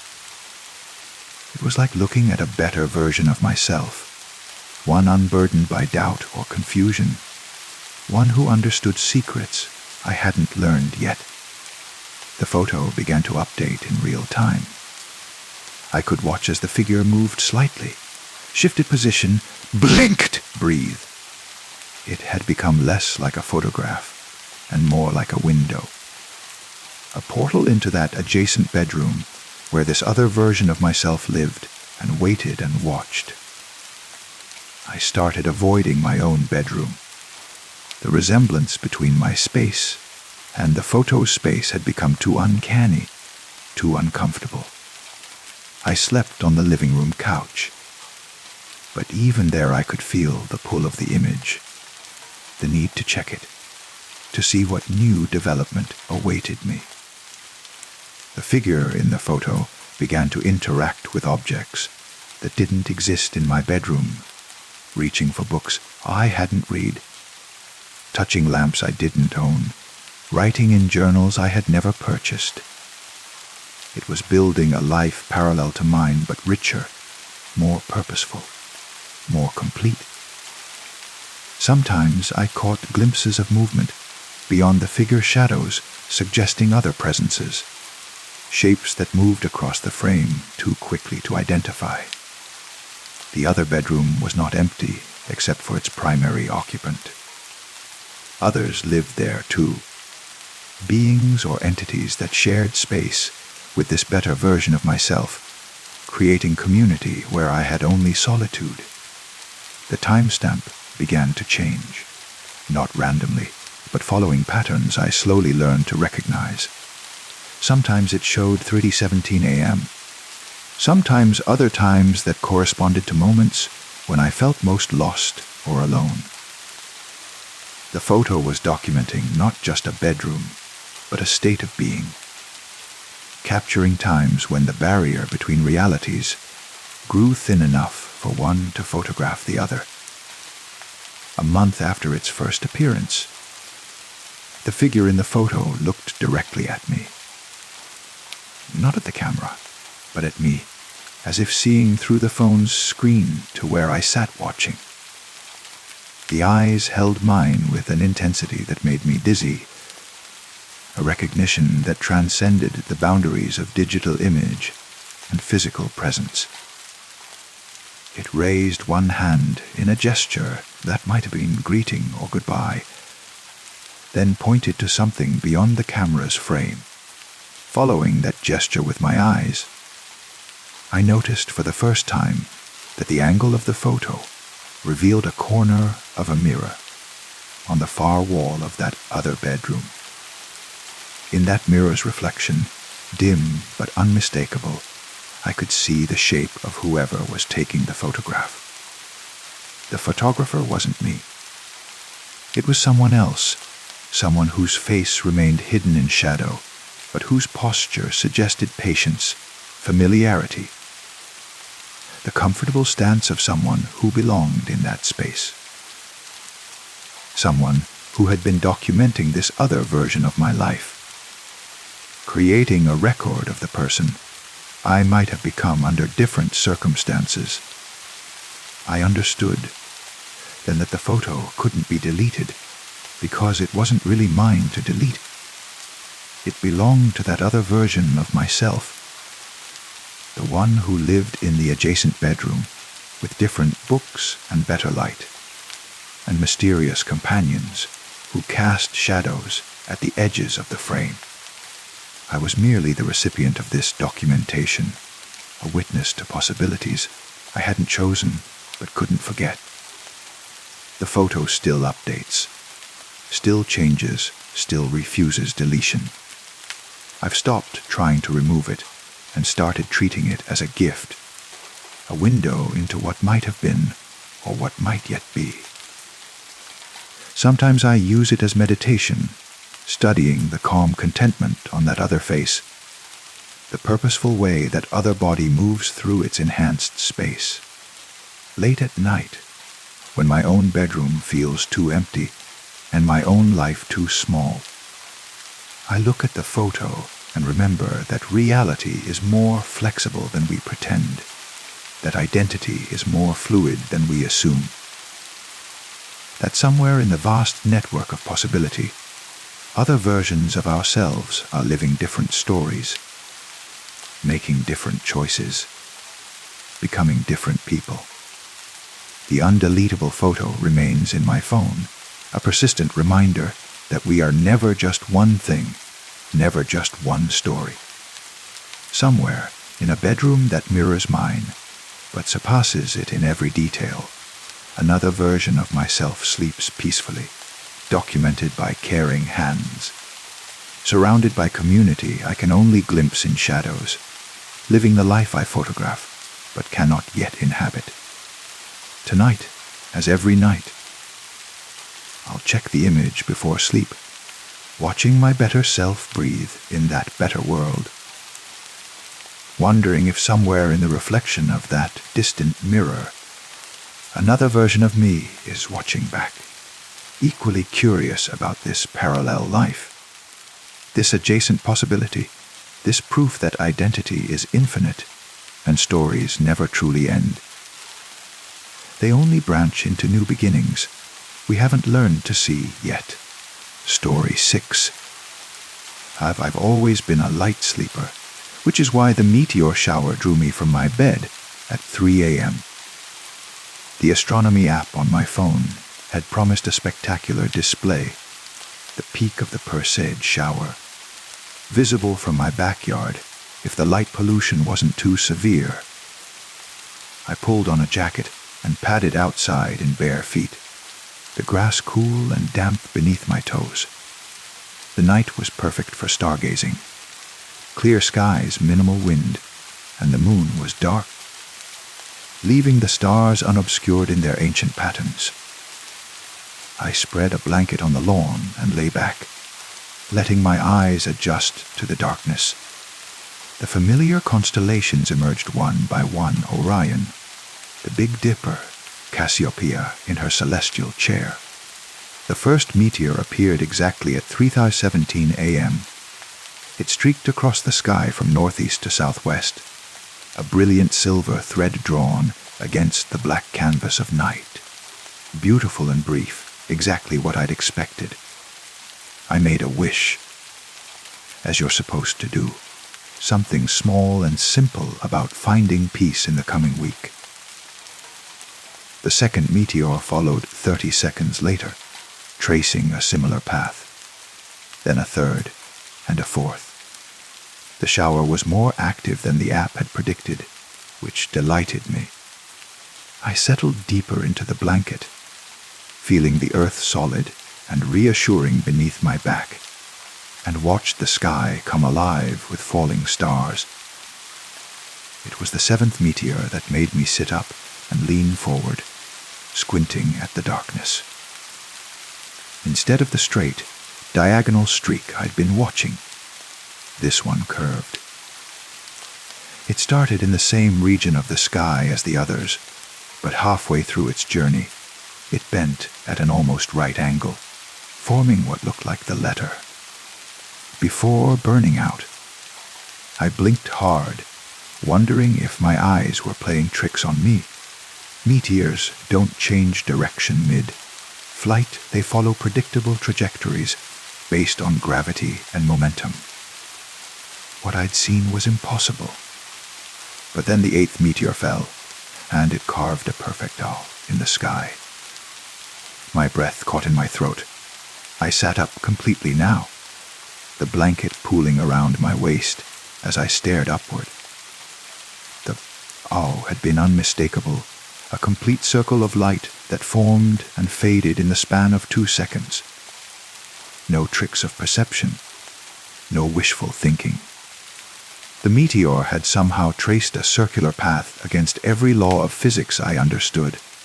The ninth meteor wrote, all, again.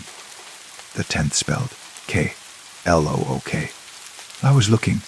I was staring so hard my eyes began to water, my neck cramping from the angle. But I couldn't look away, couldn't blink, couldn't do anything but watch as the sky itself seemed to be trying to communicate with me. Minutes passed with no new meteors. The normal shower resumed brief, straight streaks of light following their expected paths. I began to wonder if I'd imagined the whole thing. Stress did strange things to perception, and I'd been under considerable pressure at work lately. Perhaps my mind had simply interpreted random meteor patterns as something meaningful. But then, starting at 3:31 a.m., they began to write again. This time, the message was longer. Each meteor appeared with precision timing, tracing letters and words across different sections of the sky. My eyes darted from constellation to constellation, following the celestial script it unfolded. Lalok Silosar, The meteor spelled out, Oak DPR. I was looking as closely as humanly possible, my gaze fixed on the heavens with an intensity that made my head ache. What more could I see? What was I missing? The answer came with the next wave of writing stars. Naute THSKY. Not at the sky. But the meteors were in the sky. Where else was I supposed to look? I glanced around my backyard, suddenly aware of how exposed I felt lying there in the darkness. The familiar shapes of fence and shed seemed strange now, transformed by the surreal nature of what I was witnessing. Loke, A-T-Y-R-S-E elf. The words blazed across the sky in letters 20 degrees tall, impossible to miss or misinterpret. Look at yourself. I looked down at my hands, pale in the starlight. I touched my face, feeling the familiar contours of cheek and jaw.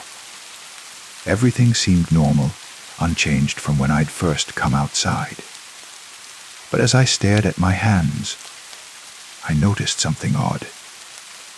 My skin seemed to be reflecting the starlight in ways that didn't make sense. There was a subtle luminescence, as if I were lit from within.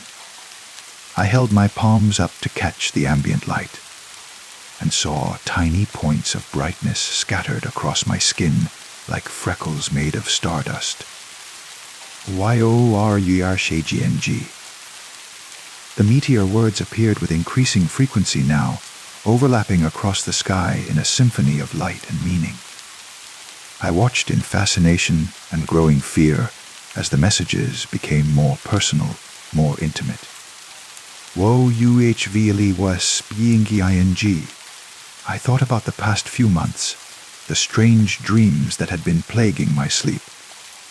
Dreams of flying through space, of seeing Earth from impossible distances, of conversations with beings made of pure light. I'd attributed them to stress, to an overactive imagination fed by too much science fiction before bed. But now, with starlight seeming to pulse beneath my skin, those dreams felt more like memories. Before. Before what? Before tonight. Before the dream started. I searched my memory, reaching back through years of ordinary human existence, childhood, school, my first job, relationships, heartbreak, small victories and smaller defeats. All of it seemed suddenly thin, like a costume I'd been wearing for a play I'd forgotten I was performing. The meteors began to fall faster now, no longer forming words but creating patterns, mandalas of light that spiraled and pulsed across the sky. As I watched, I felt something shifting inside me, a loosening of bonds I hadn't known existed. The starlight in my skin grew brighter, more pronounced, until I could see the network of light that ran through my veins like a secondary circulatory system. I stood up, the blanket falling away, and raised my arms toward the sky.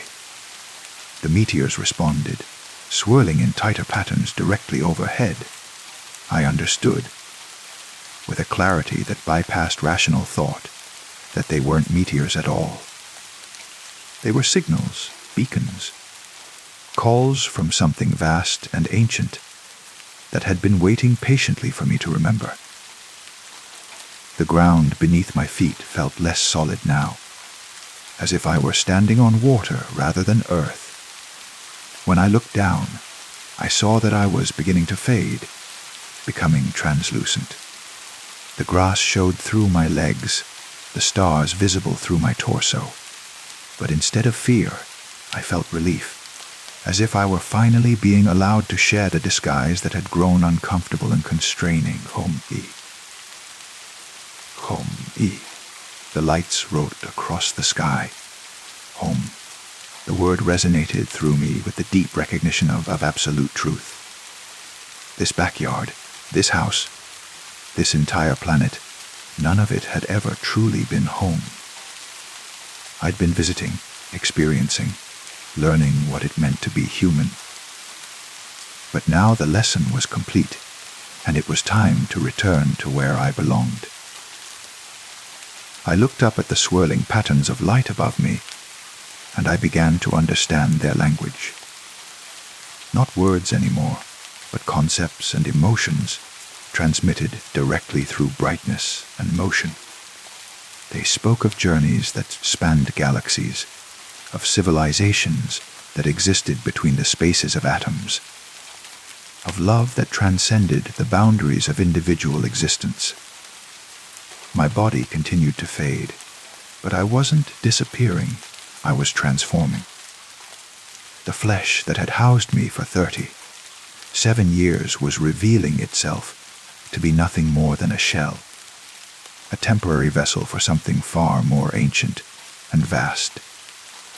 The starlight in my veins expanded until it was all that remained of me, a network of consciousness shaped like the person I had believed myself to be. I began to rise. The sensation was indescribable, not flying, exactly, but expanding upward, becoming less dense, more ethereal with each passing moment. The backyard fell away beneath me, then the neighborhood, then the city. The curve of the earth became visible, beautiful and fragile against the cosmic backdrop.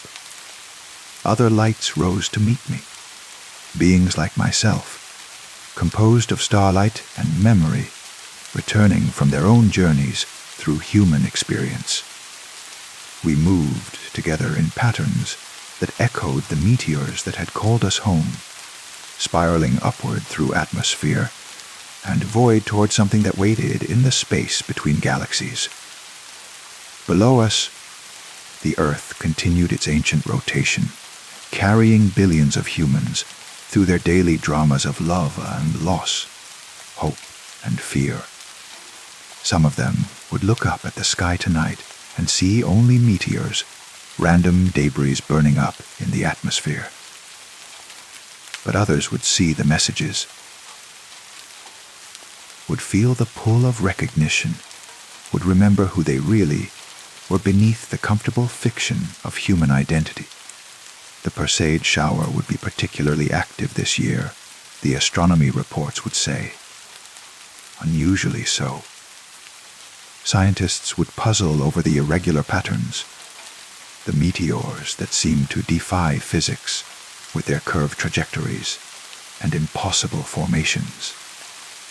They would propose theories about solar wind and electromagnetic interference, never suspecting that they were witnessing a harvest of souls who had completed their earthly educations.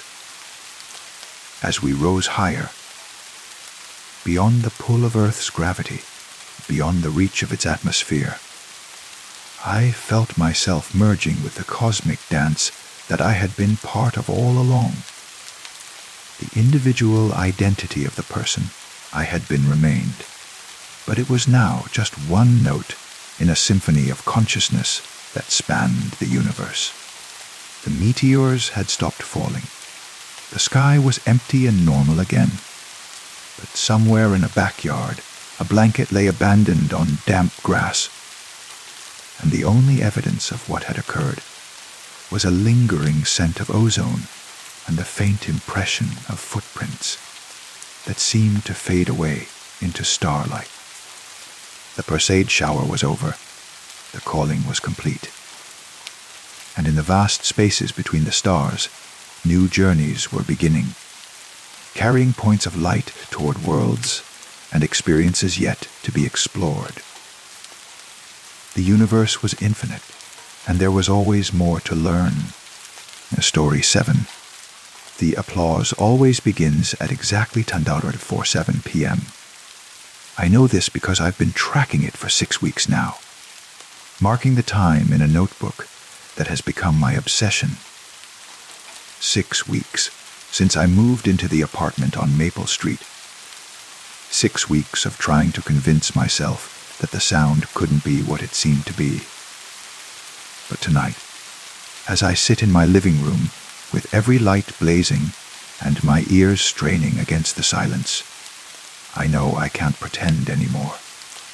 In 3 minutes, the empty air around me will fill with the sound of clapping hands, and I will have to accept that something impossible has taken residence in my new home. The apartment seemed perfect when I first saw it.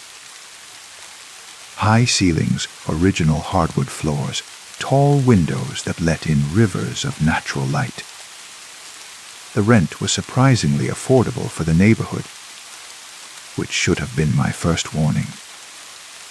But I was desperate to leave my old place, desperate to start fresh after the divorce, and I signed the lease without asking too many questions. Mrs. Chen, the landlady, seemed nervous when she handed over the keys. She kept glancing toward the living room with an expression I couldn't quite read, and her goodbye felt hurried, almost relieved.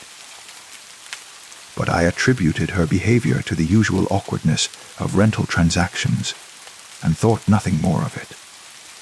The first night, I fell asleep on an air mattress in the bedroom, surrounded by boxes and the comfortable chaos of a new beginning. I slept deeply, exhausted from the move, and woke feeling optimistic about the changes ahead. It was the second night when I first heard it. I was unpacking books in the living room, trying to decide how to arrange them on the built, in shelves that lined the far wall. The space was quiet, except for the soft sounds of my movement, the rustle of cardboard, the whisper of pages, the gentle thud of volumes finding their places. Then, at 10:47 p.m., the applause began, soft at first, like a small audience appreciating an intimate performance. The sound seemed to come from everywhere and nowhere, filling the room with rhythmic clapping that had no visible source. I froze with a book half, raised toward a shelf, my heart hammering against my ribs. The applause continued for exactly 40. 3 seconds, I would learn to time it precisely in the weeks that followed, then faded to silence as gradually as it had begun. I stood motionless for several minutes after it stopped, straining to hear any other sound that might explain what I had experienced. A television from a neighboring apartment, perhaps, or some acoustic trick that carried sound from the street below. But the silence that followed was complete, broken only by the rapid rhythm of my own breathing. I convinced myself it was nothing. Urban living came with unexpected sounds, strange acoustics, the peculiar way noise traveled through old buildings. By morning, the memory had taken on the fuzzy quality of something half dreamed, and I went about my day with the determined optimism of someone who refuses to be unsettled by the inexplicable. The third night, I was ready for it. I sat in the living room at 10:45, pretending to read, but actually listening with every cell in my body. When the applause began, right on schedule, I was able to study it with the attention it deserved. It wasn't random clapping. There was structure to it, rhythm and pattern that suggested an audience responding to something specific. The tempo varied, sometimes enthusiastic, sometimes more measured, sometimes building to what sounded like a standing ovation before gradually dying away. I walked through the apartment as it continued, trying to locate the source. The sound seemed to follow me, maintaining the same volume and clarity, whether I was in the living room, the kitchen, or the hallway.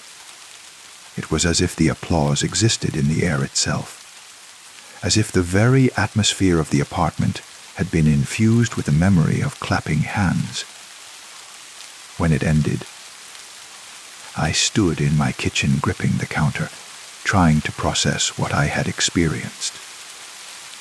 The rational part of my mind offered explanations, sound bleeding through the walls, some quirk of the building's ventilation system, even a hallucination brought on by stress and exhaustion.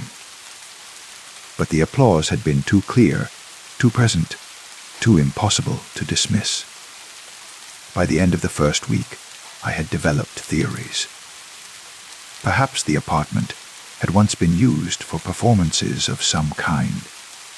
Maybe a previous tenant had been a musician or actor, and somehow the space had retained an echo of past applause, like a recording stuck on repeat. I researched the building's history, spent hours in the city's archives looking for any mention of the address. What I found was mundane residential use dating back to the 1940s, a succession of tenants with no apparent connection to the performing arts. Nothing that explained why empty air would fill with the sound of clapping hands every night at precisely 10:47. The second week brought a new development. The applause began to vary in intensity and duration. Some nights it was brief, polite, the kind of response you might give to a competent but unremarkable performance. Other nights it went on for several minutes, building in enthusiasm until it sounded like dozens of people expressing genuine appreciation for something extraordinary. I started to wonder what performance the invisible audience was responding to. Was there something in my apartment, some presence or activity that I couldn't perceive but they could? The thought made my skin crawl, but I couldn't shake the feeling that I was sharing the space with something I couldn't see. The third week, I decided to test the phenomenon. On Tuesday night, at exactly 10:45, I stood in the center of the living room and began to sing. Just a simple song, Amazing Grace, chosen more for its familiarity than any particular meaning. When I finished, the applause was immediate and enthusiastic, lasting nearly 2 minutes. The invisible audience seemed genuinely moved by my performance, their response more energetic than anything I had heard before. The next night, I tried a different approach. I read a passage from a book, projecting my voice as if addressing an audience. Again, the applause came, though more measured this time, as if the invisible listeners were politely acknowledging a reading rather than celebrating a musical performance. By the end of that week, I had performed Shakespeare soliloquies, attempted magic tricks with coins and cards, even told jokes to the empty room. Each performance received its own unique response, enthusiastic applause for the magic tricks, polite appreciation for the Shakespeare, uncomfortable silence followed by scattered, half-hearted clapping for my attempts at comedy. The invisible audience, I realized, had taste. The fourth week brought the most unsettling development yet. I had decided to skip the nightly performance, to simply sit in the living room and wait for the usual mysterious applause. But 10:47 came and went in complete silence. At 10:50, I heard something I had never experienced before in the apartment, the sound of restless shifting, like an audience growing impatient. Whispers began to circulate through the air, too quiet to make out individual words, but clearly indicating disappointment and confusion. By 1100, the whispers had grown into what sounded like murmurs of complaint. The invisible audience was becoming agitated, expectant, waiting for something that wasn't happening. I stood up reluctantly and cleared my throat. The whispers stopped immediately, as if every invisible face had turned toward me in anticipation. "Good evening," I said to the empty room, feeling foolish, but somehow compelled to acknowledge my unseen audience. I'm not sure what you'd like to hear tonight." The silence that followed was so complete I could hear my own heart beat. Then, gradually, came the sound of gentle, encouraging applause, not the enthusiastic response to a finished performance. But the supportive clapping meant to encourage someone hesitant to begin. They wanted me to perform. They were waiting for me to entertain them, and they wouldn't be satisfied until I did. I sang again that night, the same simple hymn as before. The applause that followed was warm, grateful, tinged with what sounded like relief.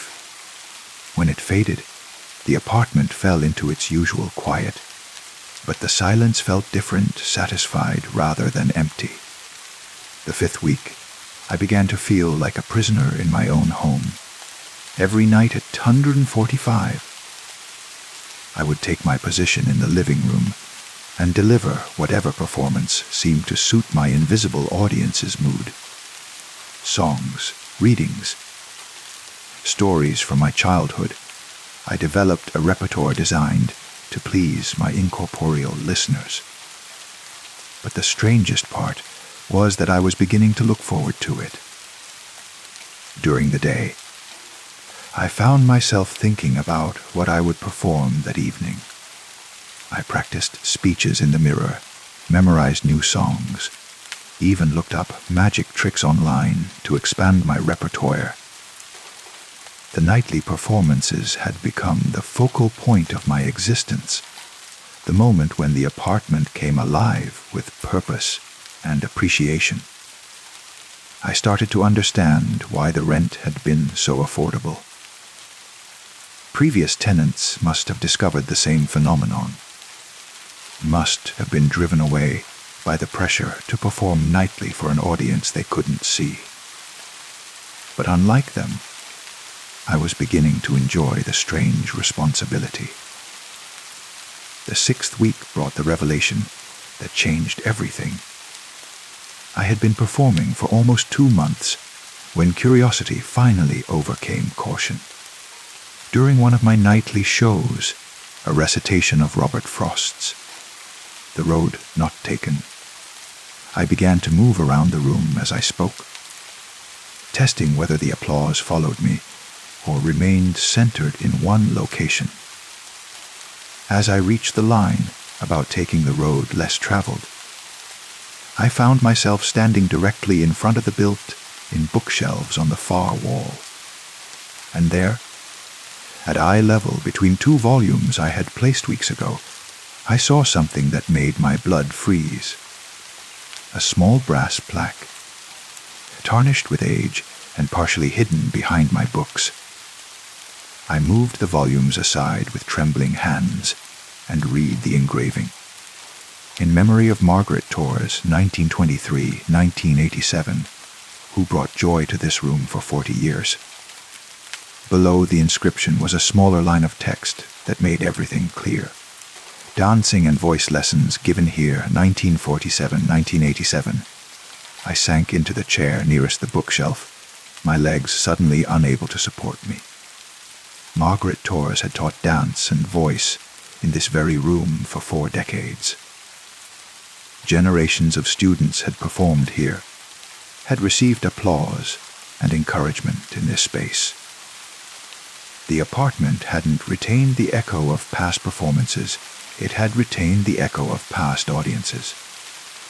All those students, all those parents and siblings and friends who had gathered here to watch children take their first hesitant steps toward artistic expression somehow. Their appreciation had soaked into the very walls, creating an invisible audience that continued to expect, to encourage, to respond to anyone brave enough to take the stage. I touched the plaque gently, imagining Margaret Torres leading her students through scales and steps, nurturing their confidence with patient instruction and warm applause.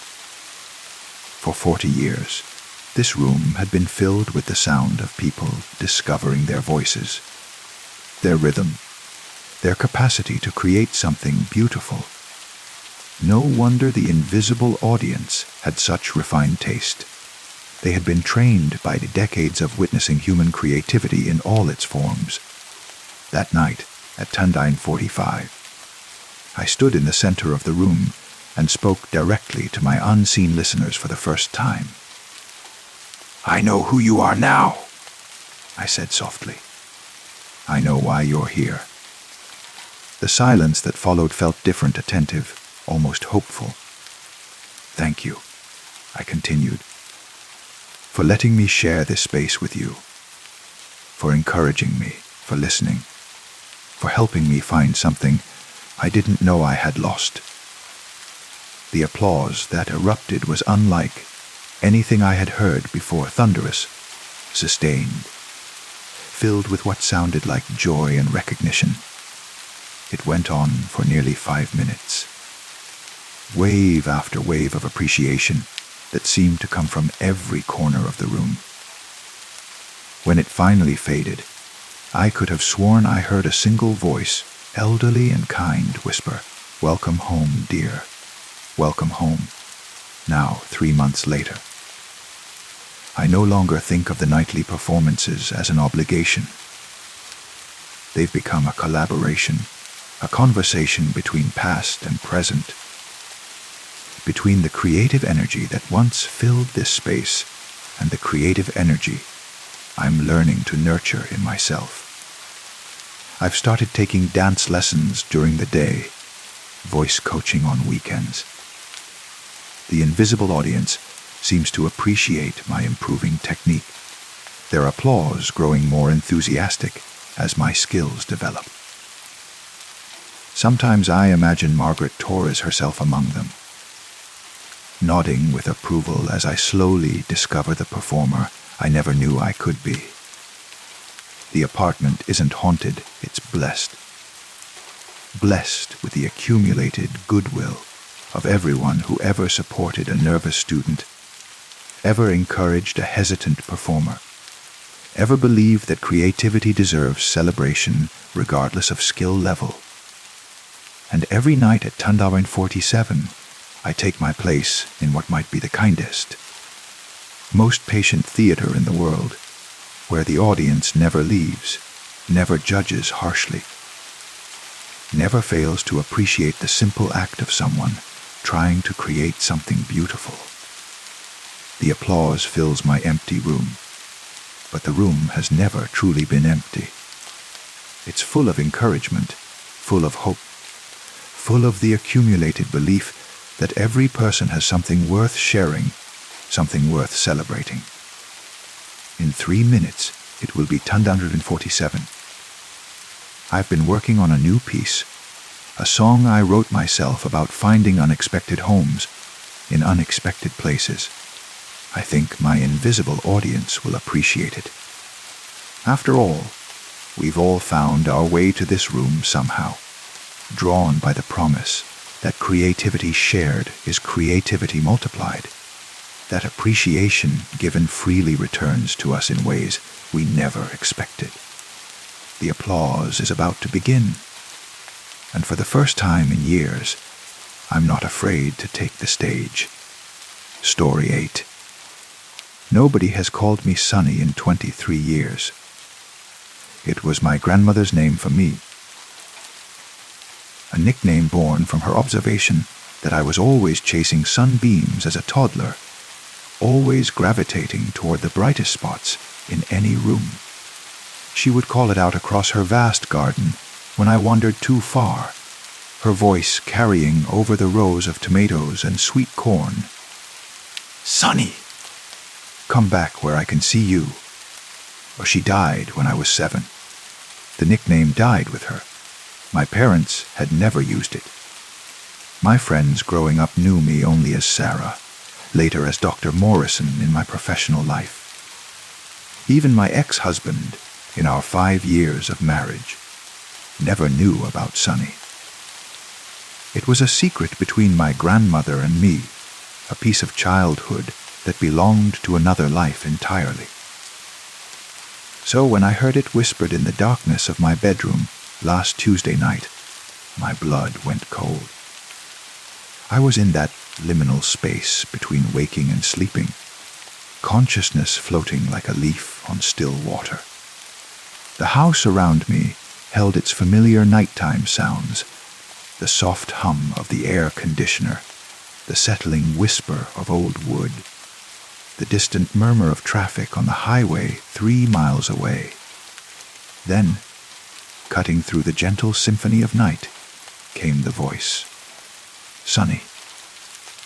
As soft as breath, clear as crystal, carrying the exact inflection I remembered from 30 years ago.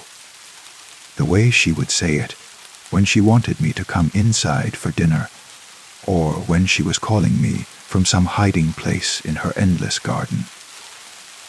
Tender, patient, touched with a hint of an accent from her childhood in rural Georgia.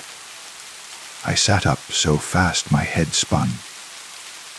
The darkness pressed against my eyes like velvet, complete and impenetrable.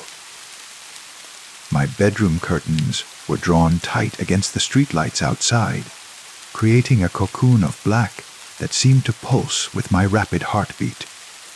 Hello, I whispered, feeling foolish even as the word left my lips. Silence answered me.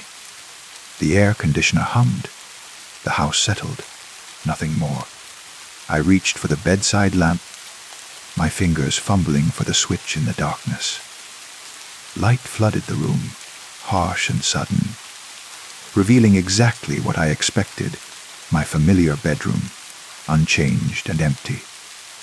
The oak dresser my mother had given me, the reading chair in the corner, draped with the sweater I'd worn yesterday, the mirror that reflected only me, sitting upright in bed with wild hair and wide eyes.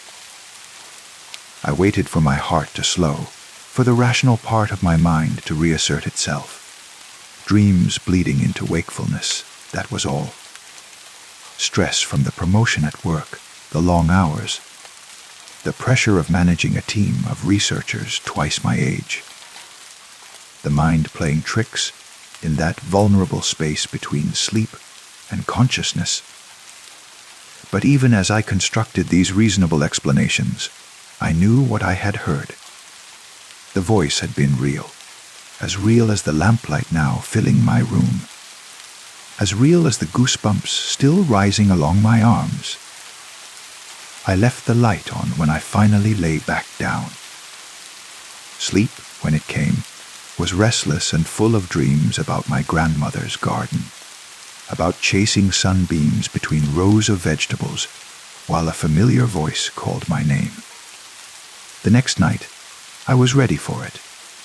I lay in bed with the lamp on, a book open in my lap, ears straining for any sound that didn't belong. The air conditioner cycled on and off. A car passed on the distant highway. The house creaked and whispered its wooden songs. At 2:17 a.m., the voice came again. Sunny, where are you? This time it seemed to come from the hallway, just outside my bedroom door. Not through the walls or from some impossible distance, but from the real, physical space of my house. As if someone was standing there in the darkness, calling for me. I set the book aside with trembling hands and walked to the door. The hallway stretched away in both directions, lit by the glow spilling from my bedroom, empty, silent except for the sounds that belonged there. But the air felt different, charged with a presence I couldn't name, like the moment before lightning strikes, when every molecule holds its breath. Grandma, I called softly, feeling like a child again. The silence that answered seemed deeper than before, more profound, as if the darkness itself was listening, waiting. I walked the length of the hallway, checking the guest bedroom, the bathroom, the office I rarely used. All empty. All exactly as they should be. but the feeling of presence followed me like a shadow, and I found myself glancing over my shoulder, as if someone might materialize in the spaces I had already searched. The third night, I was waiting in the hallway when the voice came. "Sonny, come here to me." It drifted from the living room this time, carrying with it a note of urgency I recognized. The same tone my grandmother had used when I was hiding during thunderstorms, when she needed to coax me out from under beds or behind curtains with gentle patience and infinite love. I followed the sound down the dark staircase, my bare feet silent on the carpet. The living room lay in darkness, furniture transformed into hulking shadows by the absence of light. But I could feel the presence here, stronger than before, like warmth radiating from an invisible fire. "Grandma, is that you?" I whispered to the darkness. The reply came from directly beside me, close enough that I should have felt breath on my cheek. "Sonny, I've been looking for you everywhere." I spun toward the voice, arms outstretched, reaching for something that wasn't there.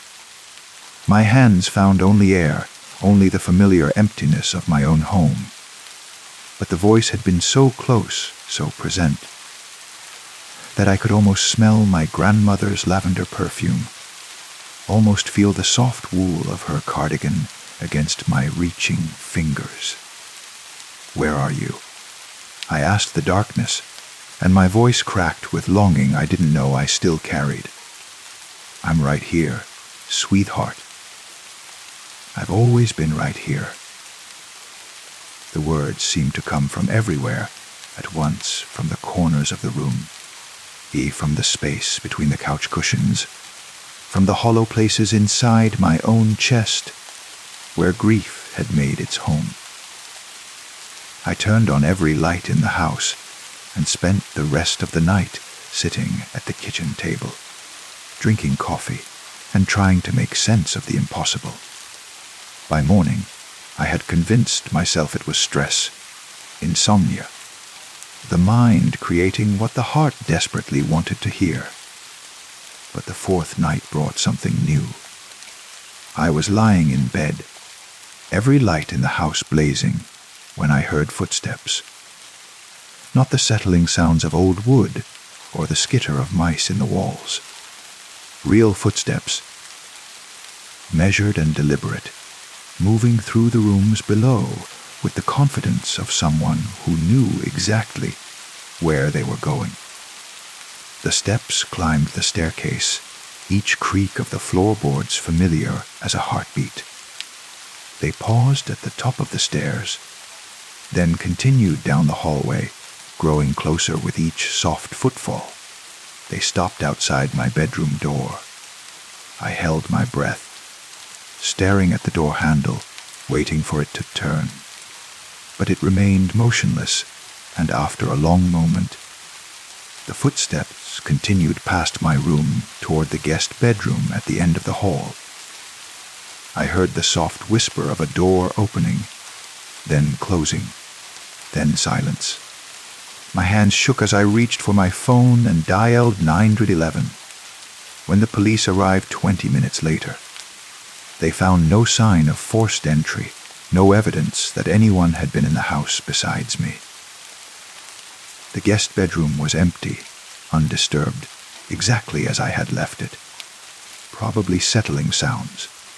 Officer Martinez told me kindly. Old houses make all kinds of noises. Could have been pipes, or changes in temperature causing the wood to expand and contract. I nodded and thanked him, but I knew what I had heard. Those footsteps had weight, intention, purpose. They belonged to someone walking through my house, like they had every right to be there. The fifth night, I understood why. I was lying in the guest bedroom this time, the room where the footsteps had led me. I had moved there impulsively after the police left, drawn by some instinct I couldn't name. The bed was smaller than my own, the room sparse and seldom used, but something about it felt right. At 20:17 a.m., always 217, I realized the voice came again, but this time it was different, clearer, more present. "Sonny, you found me." I opened my eyes and saw her sitting in the chair beside the bed. Not clearly, she was translucent, more suggestion than substance, like moonlight filtered through water, but unmistakably her. The silver hair pulled back in the loose bun she had always worn, the cardigan draped over her shoulders, the gentle smile that had been my anchor through the storms of childhood. Grandma. I breathed, not daring to move, not daring to break whatever spell had brought her here. "I've been trying to reach you for so long," she said, and her voice carried the weight of years, of distance measured in more than miles. "But you moved so far away from where I could find you. I don't understand." She leaned forward, and though she cast no shadow, her presence filled the room like warmth from a hearth fire. "This was my room when I stayed with you those last months. Do you remember?" The memory came flooding back, my grandmother's final visit, when the cancer had made her too weak to live alone, but too stubborn to go to a hospice. My parents had set up this guest room for her, and I had spent hours here as a 7-year. Old reading to her, holding her hand, listening to her stories about the old days. She had died in this room, in this bed, with me holding her hand and calling her name as she slipped away into whatever comes after. "I never left," she said softly. "I've been here all along, waiting for you to remember how to listen." Tears I didn't know I was crying slid down my cheeks, but I moved away. I haven't lived in this house since I was 18. "Houses move with the hearts that love them," she said, and her smile carried the same infinite patience I remembered from childhood. "You brought this room with you everywhere you went. You just forgot how to find it." I sat up slowly, afraid sudden movement might dispel the vision, might send her back to whatever realm she had been calling from. "Why now? Why after all these years?"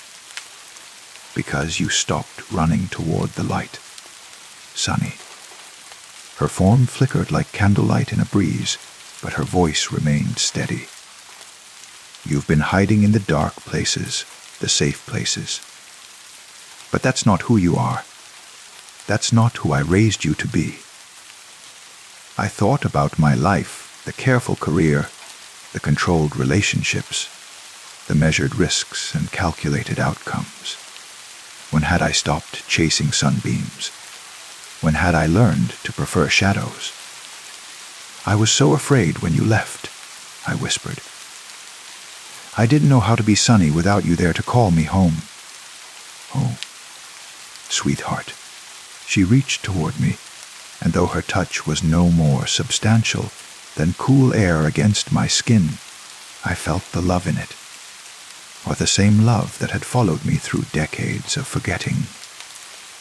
"You were never lost. You were just learning a different way to shine." The room around us seemed to shift, becoming less like my sterile guest bedroom and more like the sun-drenched spaces of my childhood memory. I could smell tomatoes ripening on the vine, hear the distant buzz of bees working among her flowers. "Is this real?" I asked. "What's real?" she countered. And her laugh was exactly as I remembered, bright as wind chimes, warm as summer afternoons. "The darkness you've been living in, or this moment where we're together again?" I couldn't answer. Both felt equally true, equally impossible. "I have to go now," she said.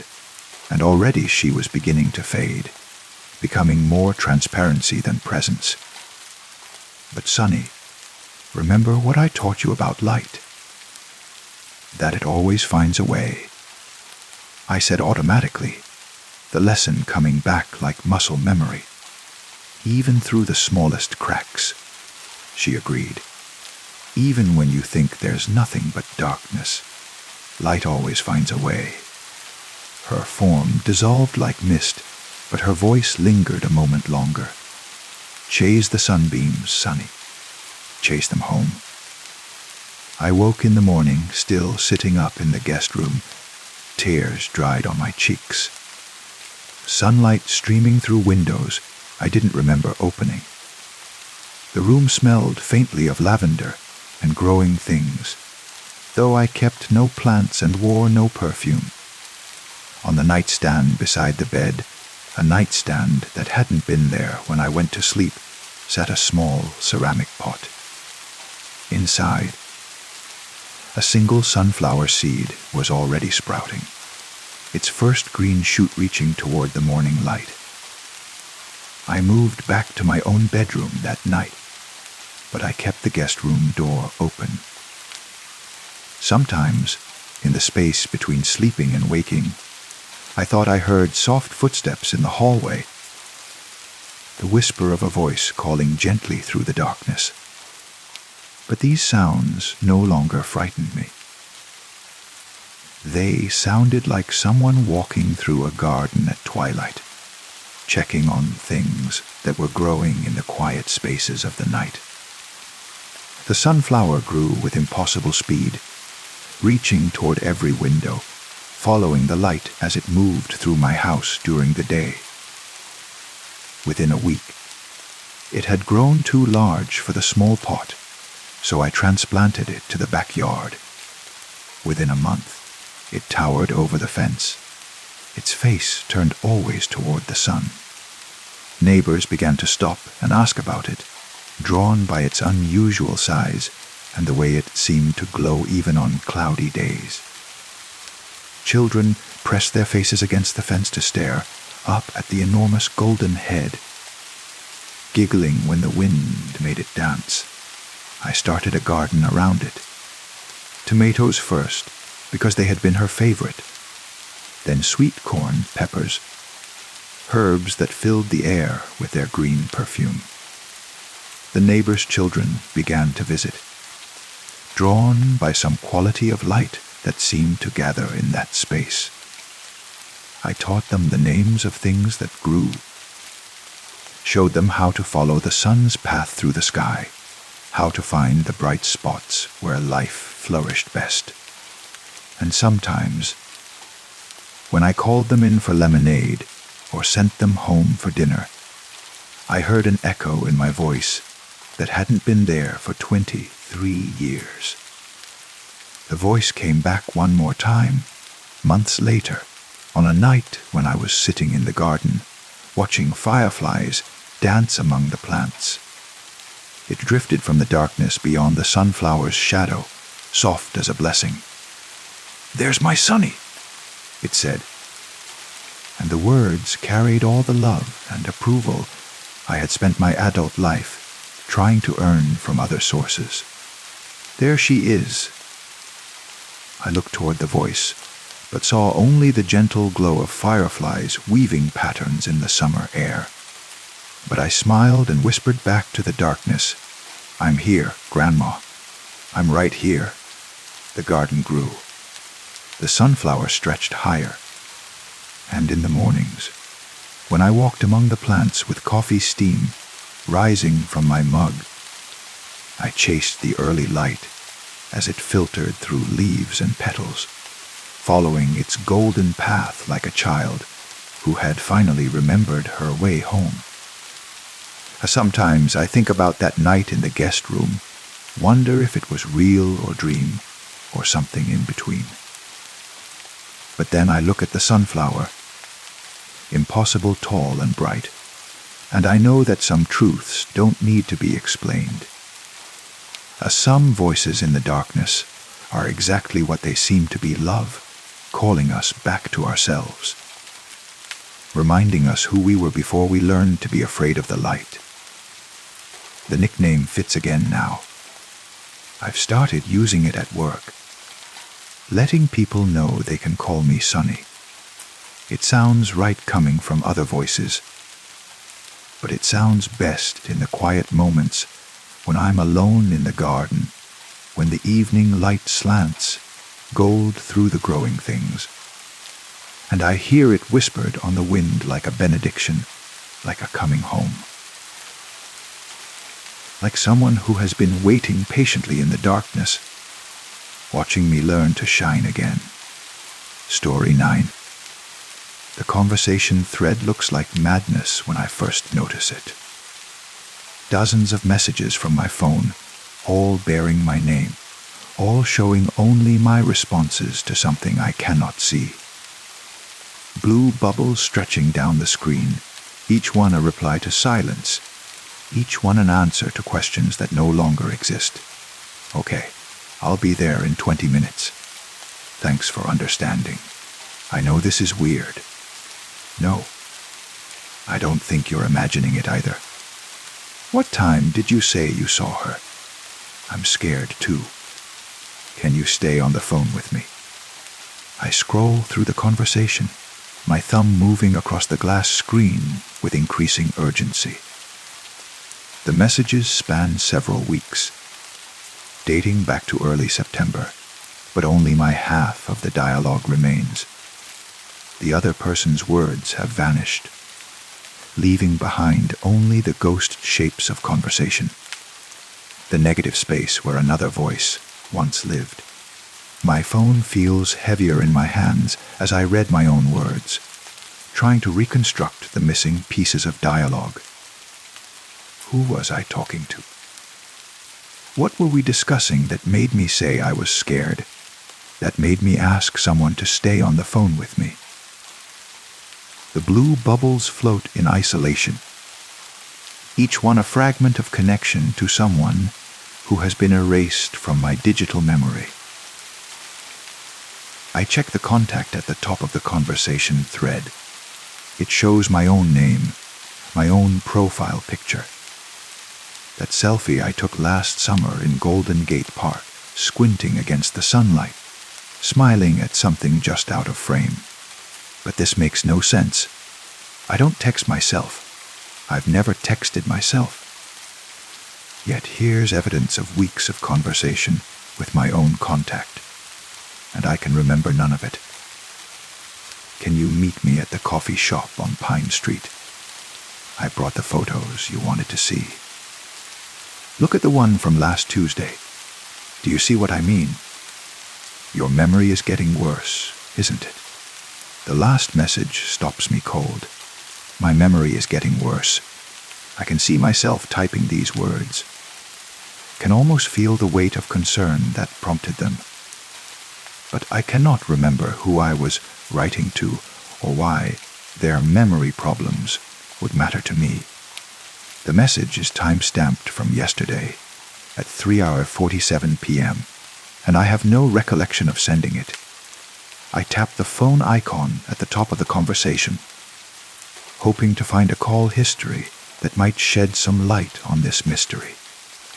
The phone begins to ring, and after 2 rings, I hear my own voice answer. Hello. My stomach lurches as I listen to myself speak through the phone. The voice is unmistakably mine. Same tone. Same slight rasp from years of smoking in college. Same tendency to make statements sound like questions when I'm uncertain. But I'm not speaking these words. I'm listening to them. Who is this? My voice asks through the speaker. I end the call immediately, my hands shaking as I set the phone down on my kitchen counter. The sound of my own voice answering a call I made to my own number echoes in my ears like a half-remembered dream. I stare at the device as if it might suddenly reveal its secrets, as if the screen might flicker and show me the missing half of these conversations. But the phone remains ordinary, just black glass and metal, reflecting the overhead light and my own confused face peering down at it. I pour myself a glass of water and try to think rationally about what's happening. Perhaps there's a technical explanation. A glitch in the messaging app. Some kind of synchronization error that's displaying my messages incorrectly. Phone networks are complex systems, after all, prone to strange malfunctions and inexplicable behaviors. But the messages are too coherent, too contextual to be random glitches. They reference specific places, specific events, specific emotions that feel familiar, even though I can't remember experiencing them. The coffee shop on Pine Street is real. I go there sometimes when I need to work outside my apartment. The photos mentioned in the messages could be the ones stored in my phone's camera roll, though I haven't looked at them in weeks. I scroll back to the beginning of the conversation thread, searching for the first message in this impossible dialogue. It's dated September 3rd, a Tuesday evening at 8:23 p.m. I know this is going to sound crazy, but I need to tell someone what I've been experiencing. The message carries the weight of confession, the careful words of someone preparing to share something unbelievable. I can imagine myself typing these words, choosing each one carefully. Working up the courage to begin a conversation about something strange and frightening. But I cannot remember what I needed to tell someone, or who I was planning to tell. The second message, sent 3 minutes later. Thank you for believing me. I wasn't sure you would. Someone had responded with understanding, with acceptance of whatever impossible thing I was trying to explain.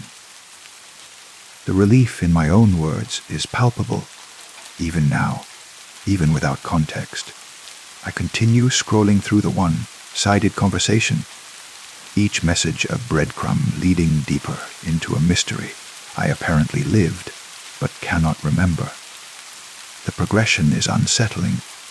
What begins as simple conversation gradually becomes more urgent, more intimate, more desperate. Did you feel that? The way the air changed when you walked into the room. It's happening to you too, isn't it? The forgetting. We need to document everything. Write it down before it disappears. I left a note for myself, but when I went to look for it this morning, it was gone. Are we the only ones who remember that the museum used to be on 4th Street instead of 7th? Check your photos from last month. Tell me if you see her too. I navigate to my photo gallery with trembling fingers. The camera roll shows the usual collection of images, food photos, screenshots, blurry shots of street art. But as I scroll through pictures from last month, I find something that makes my breath catch in my throat. There, in the background of a photo I took of a downtown mural, stands a woman I don't recognize. She's partially obscured by shadow, but clearly visible, wearing a dark blue coat and looking directly at the camera with an expression I can't quite read.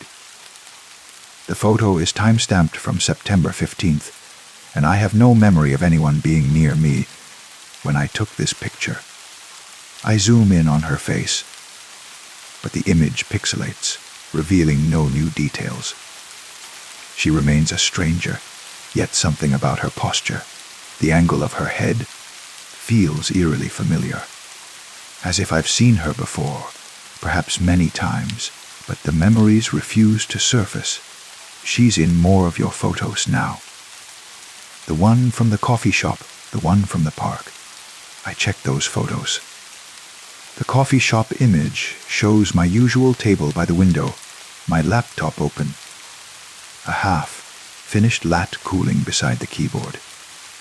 But there, reflected in the window glass, is the same woman in the dark blue coat. She appears to be sitting at a table behind me, though I remember being alone that afternoon.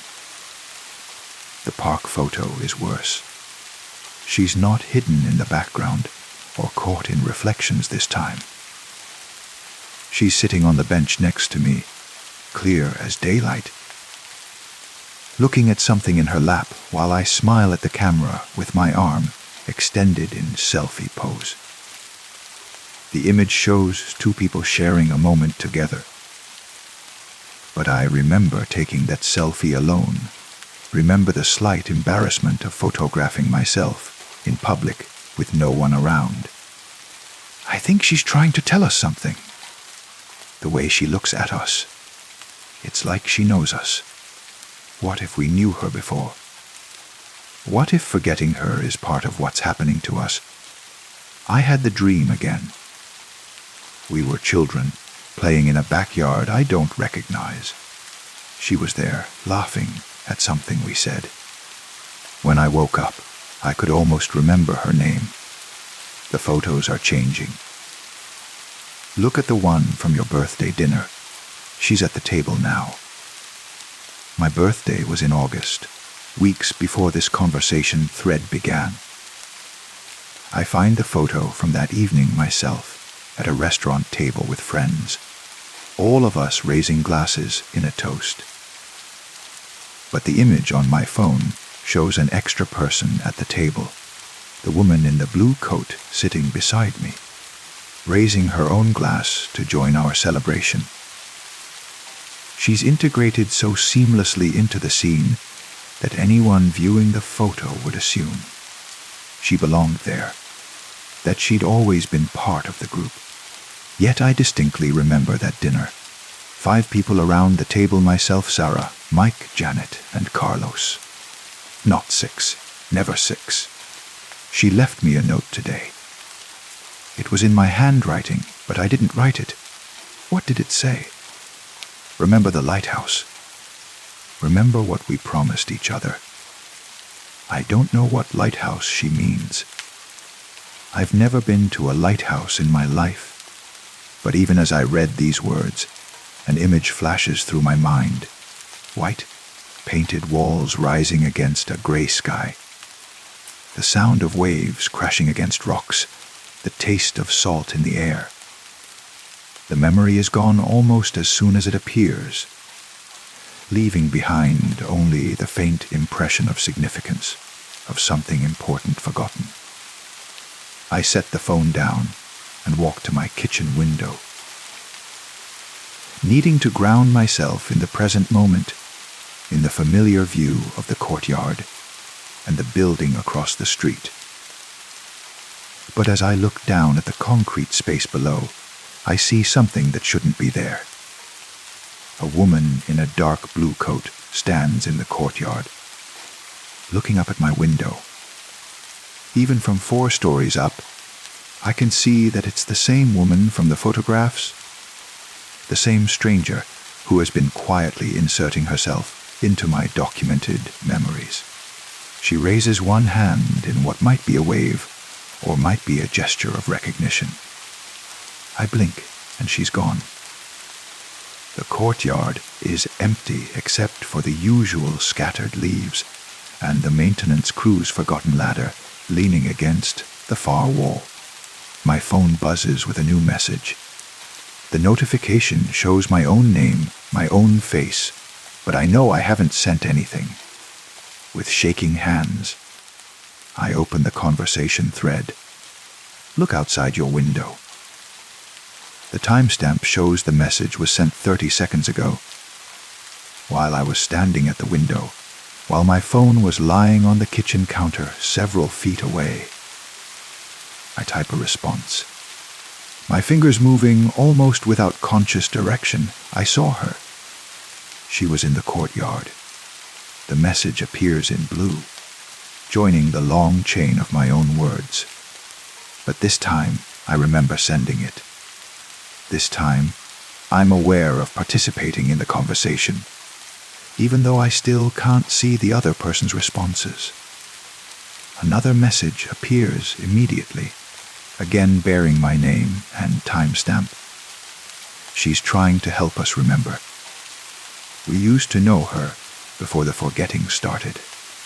I stare at these words that I didn't write, these thoughts that aren't quite my thoughts, but somehow still emerge from my phone under my own name. The conversation has become a dialogue between two versions of myself. One who remembers participating in this exchange, and one who remembers things I've forgotten, who knows about lighthouses and promises and women in blue coats who exist in photographs, but not in memory. Who are you? I type. I'm you. The you who still remembers some of what we've lost. The you who hasn't forgotten her yet. What's happening to us? We're disappearing from our own life, piece by piece. First the memories go, then the photos change, then the conversations vanish from our phone. Soon there will be nothing left of who we used to be. How do I stop it? Remember the lighthouse. Remember what we promised her.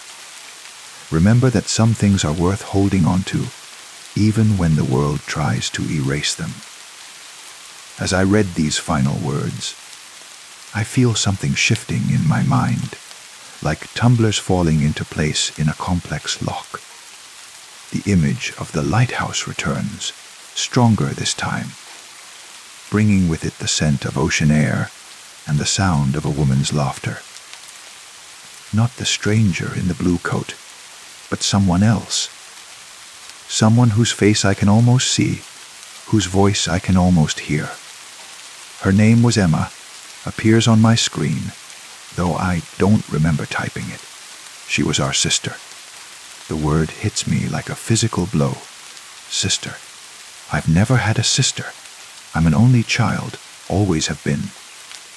But the name Emma echoes in my mind like a half-remembered song, and suddenly I'm flooded with fragments of memory that don't fit my life. Sharing a bedroom with someone who hummed while brushing her teeth, building sandcastles while a lighthouse watched over us, making a promise at the edge of the ocean that we would always remember each other, no matter what. She died 5 years ago.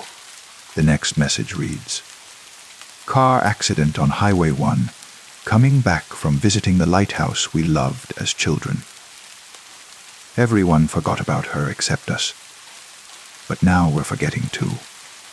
I sink into a chair as more memories surface, memories that feel both completely foreign and absolutely true. Emma with her dark hair always in braids. Emma who collected sea glass and knew the names of every constellation. Emma who held my hand during thunderstorms and taught me to whistle like a bird. How could I have forgotten her?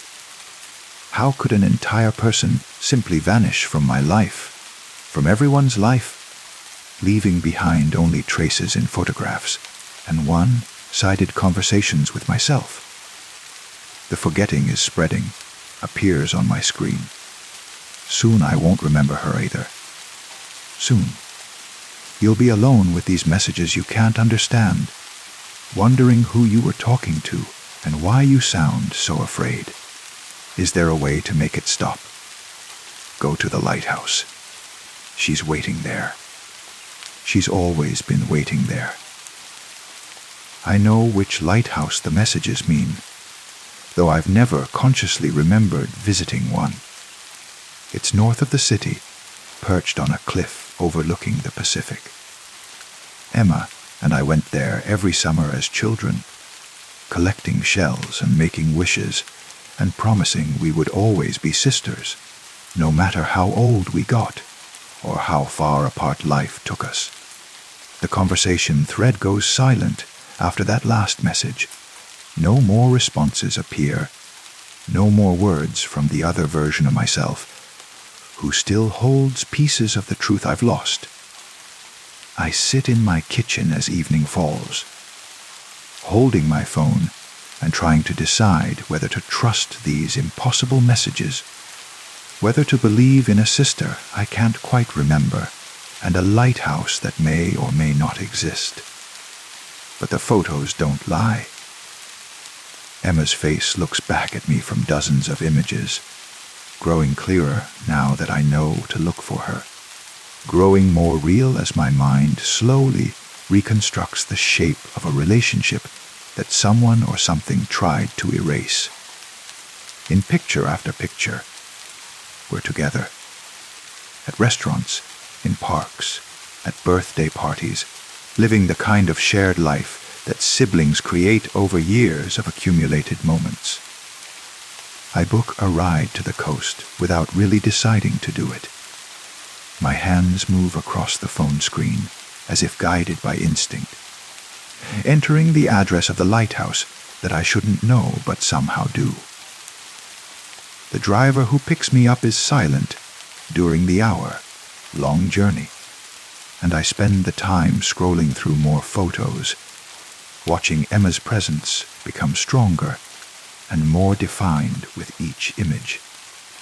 By the time we reach the coastal highway, I can remember her laugh. The lighthouse stands exactly as I knew it would. White tower against darkening sky, its beam cutting through the gathering dusk. I pay the driver and walk toward the structure, my footsteps echoing on the wooden walkway that leads to the keeper's house. She's sitting on the bench where we used to sit as children, still wearing the dark blue coat from the photographs, still looking exactly as she did 5 years ago, before the accident that took her away from the world. When she sees me approaching, she smiles, and suddenly I remember everything. "I've been waiting," Emma says, her voice carrying the same warmth I remember from countless conversations we shared before the forgetting began. "I wasn't sure you'd make it in time." In time for what? Before I fade completely. Before even you forget me. She pats the bench beside her. "Sit with me. Let me tell you about the place where forgotten people go, and why sometimes we fight to come back." I sit, feeling the solid reality of the bench beneath me, breathing the salt air that tastes like childhood summers. Emma takes my hand, and her touch is warm and completely real, not the ghostly presence I expected from someone who exists only in photographs and deleted text messages.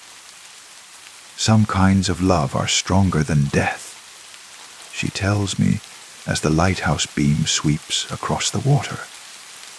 But they're not stronger than forgetting. That's why I need you to remember, to write down our story, to make sure some part of it survives. We sit together as night falls completely, and she tells me everything I've lost.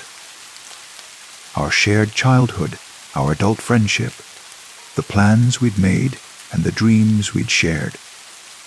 She tells me about the accident, about how the world somehow erased her existence to make her death easier to bear, and how she's been fighting her way back through photographs and phone calls and messages that appear from nowhere. "You won't remember this conversation," she warns me as the lighthouse beam makes another slow revolution. "By tomorrow, I'll just be the strange woman in your photos again. But maybe you'll keep the photos this time. Maybe you'll write something down before it disappears. How do I hold on to you? You don't. But you can hold on to the story. Write it down. Share it. Let it exist somewhere outside of memory, somewhere the forgetting can't reach. When I wake up the next morning, I'm in my own bed with no memory of how I got home. But there's a notebook on my nightstand filled with handwriting I don't recognize, telling the story of a sister named Emma and a lighthouse where forgotten people wait to be remembered. The phone conversation is gone from my phone. leaving only the ghost impressions of my own responses to someone I can no longer recall. But the photos remain, and now I understand who the woman in the blue coat really is, and why she keeps appearing in the margins of my documented life. I'm writing this story because Emma asked me to, though I can no longer remember her asking. I'm writing it because some things deserve to survive, even when the world conspires to erase them. I'm writing it because tomorrow I might forget again, but tonight, just for tonight, I remember having a sister who loved lighthouses and collected sea glass and promised we would always find each other, no matter how far apart the world tried to pull us. If you find messages on your phone that don't make sense, if you see strangers in your photographs who feel familiar, if you dream of promises you can't quite recall making, look closer. Someone might be trying to remind you of something beautiful you've lost, something worth fighting the forgetting to preserve. Story 10. It begins with the rhythm. Always the rhythm first, filtering through the layers of half. Sleep like a distant tide. In, out. In, out. A sound so natural, so human, that for several nights I assumed it was merely my own breath echoing strangely in the quiet of my bedroom. I live alone in a ground floor apartment, chosen specifically for its solid concrete foundation and thick walls that promised silence. The kind of silence that wraps around you like a blanket, shutting out the chaos of the city beyond. But silence, I'm learning, is never complete. There are always sounds hiding in the spaces between sounds, waiting for the right moment to surface. The breathing started 3 weeks ago, or perhaps it had always been there, and I simply hadn't learned to hear it yet. It comes only at night, only when I'm lying still in bed, only when the building has settled into its deepest quiet. The rhythm is steady, measured, like someone in peaceful sleep, except it rises from beneath my bed, from the narrow space between my mattress and the hardwood floor. At first, I told myself it was the building's ventilation system, air moving through hidden ducts and chambers. Old buildings make old sounds, after all. The soft whoosh of air, in and out, could easily be mistaken for breathing. But as the nights passed, I began to notice subtleties that no machine could produce the slight catch at the end of each exhalation. The way the rhythm would sometimes slow, as if the sleeper beneath was sinking deeper into dreams. Tonight, I've finally gathered the courage to investigate. I lie perfectly still in my bed, listening to the dual rhythm of my own breathing and the other breathing, the one that comes from below. My heartbeat pounds in my ears, but I force myself to match the mysterious rhythm in, out, in, out. The synchronization brings an odd comfort, as if I'm breathing in harmony with some hidden companion. The floorboards beneath my bed are old oak, installed decades before I moved in. They've settled and warped slightly over the years, creating tiny gaps that allow sound to travel in unexpected ways. Perhaps that's all this is. Sound carrying through the building's skeleton from some other apartment, some other sleeper whose breath has found its way to my room through acoustic accident. But the breathing is so close. When I press my ear to the mattress, I can hear it with startling clarity, as if the source is mere inches below me. Sometimes I imagine I can feel the slight movement of air against the underside of my bed, warm exhalations that stir the dust and make the old wood expand infinitesimally with each breath. I slide my legs over the edge of the mattress, my bare feet touching the cool hardwood. The floor is solid beneath me, no hollow sounds or hidden spaces, just thick planks laid over concrete foundation. I kneel beside the bed and lean down, pressing my cheek against the floor to peer into the shadowy space beneath. The breathing continues, unchanged by my movement. If anything, it seems clearer now, more present. I can hear the full cycle, the soft inhalation, the brief pause, the gentle exhalation that carries just a hint of warmth. It's the breathing of someone at peace, someone unaware of being observed. My phone's flashlight cuts through the darkness under the bed, revealing exactly what I expected to find: dust bunnies, a forgotten sock, the usual debris that collects in forgotten spaces. The breathing continues as I sweep the light back and forth, but I see nothing that could produce such sounds. No vents, no gaps in the floor, no hidden openings that might explain the phenomenon. Yet the breathing persists, so real I can almost see the chest rising and falling in the shadows beyond my light's reach. I reach under the bed with one arm, my fingers trailing through dust and emptiness. The space is shallow, perhaps 8 inches from floor to box spring. But my hand encounters nothing but air and the occasional dust bunny. My fingertips brush against the far wall, confirming that the space is contained, finite, holding nothing but darkness and the mystery of impossible breath. As I withdraw my arm, I notice my own breathing has adjusted to match the rhythm from below. The synchronization happened without conscious thought, my lungs falling into step with the hidden sleeper. In, out, in, out.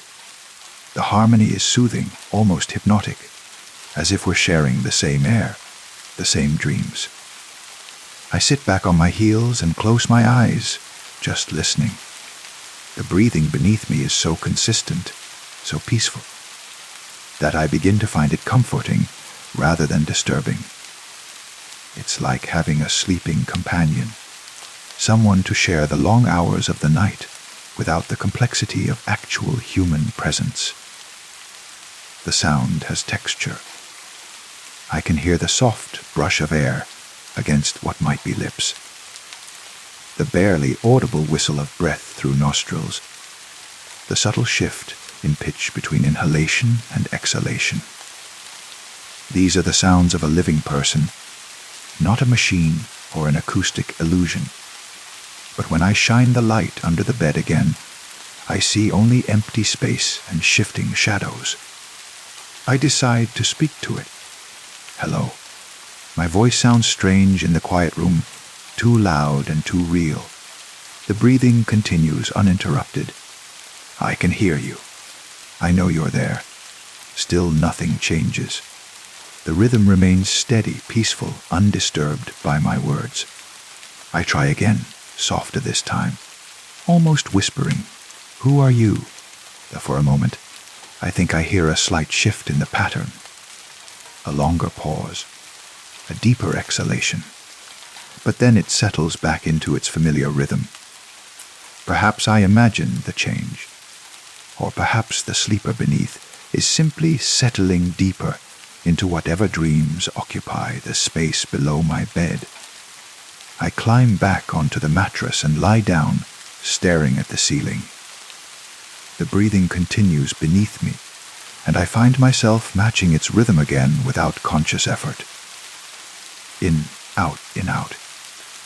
It's remarkably soothing, this shared breathing, like meditation or a form of prayer. As the minutes pass, I begin to notice other things.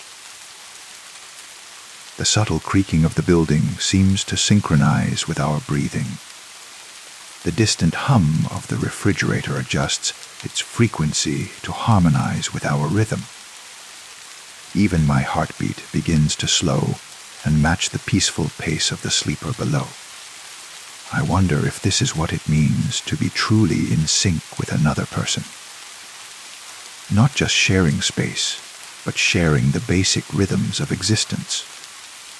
The breathing beneath my bed feels more intimate than any conversation I've ever had, more connected than any touch I've ever experienced. The hours drift by in this strange communion. Sometimes I drift into light sleep, only to wake and find the breathing still there, still steady, still keeping watch over my dreams. Other times I lie awake and listen, marveling at the consistency of the rhythm, the reliability of this invisible presence. Near dawn, I have a strange thought. What if the breathing has always been there, and it's only now that I've learned to hear it?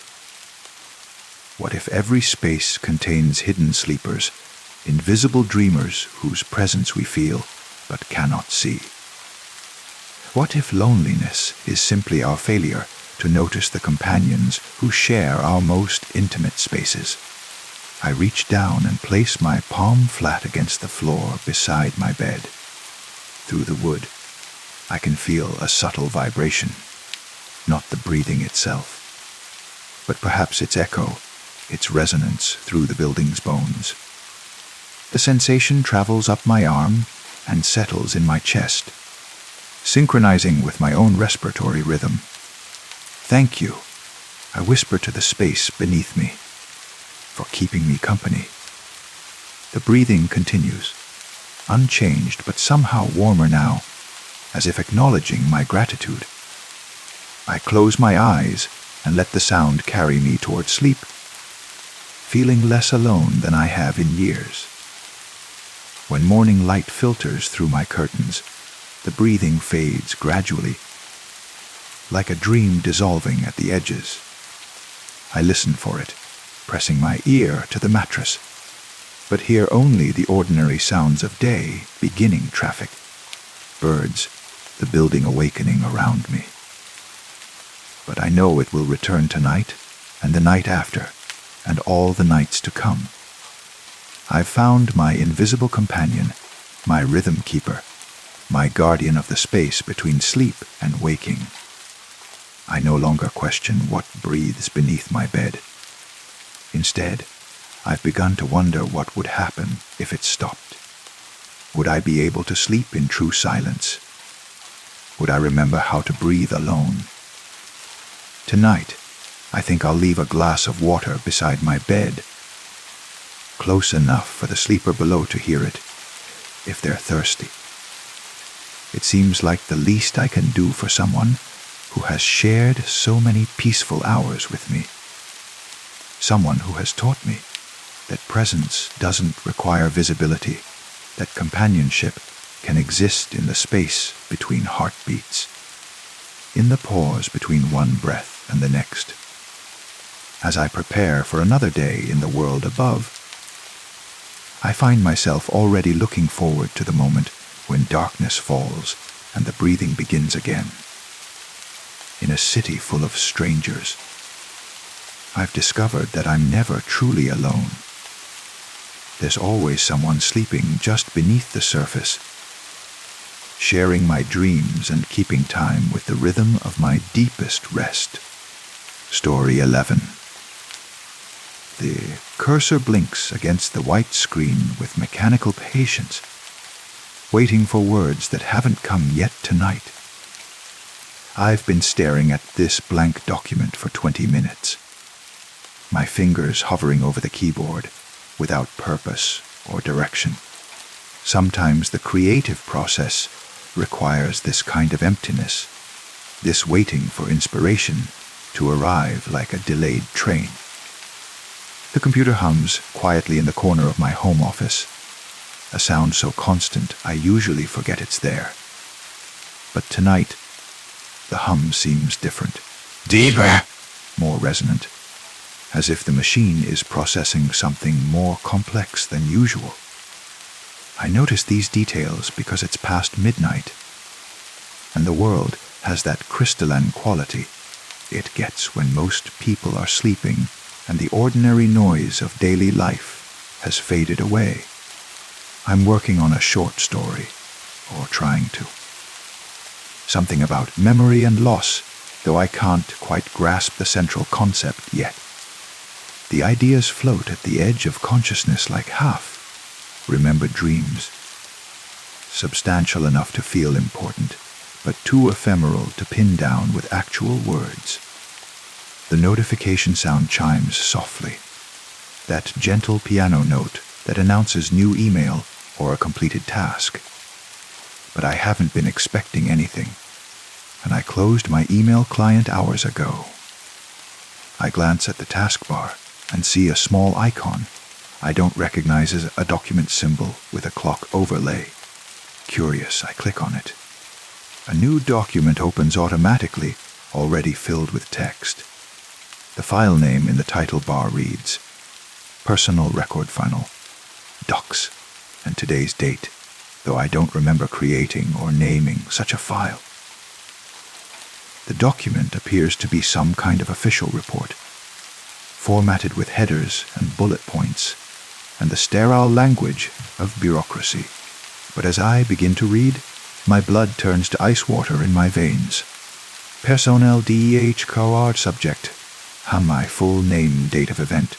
Tomorrow's date, time of event, eventi 11:47 p.m. location, home office, 1247 Maple Street, cause. Cardiac arrest secondary to acute stress reaction. My hands shake as I scroll down to read more. The document is comprehensive, detailed in ways that make my stomach clench with dread.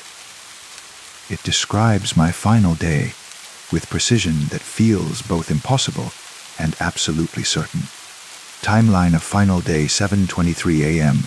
Subject wakes feeling unusually anxious. Reports strange dreams, 18:15 a.m. Breakfast consumed coffee, toast with jam. Subject notes taste seems off. 9:30 a.m. phone call from unknown number. Subject appears distressed after conversation, 11:10:45 a.m. Subject receives unexpected visitor. Conversation brief but intense, 20:17 p.m. Subject begins experiencing intermittent chest pains, 6:32 p.m. Evening meal abandoned mid. Consumption due to nausea, 9:15 p.m.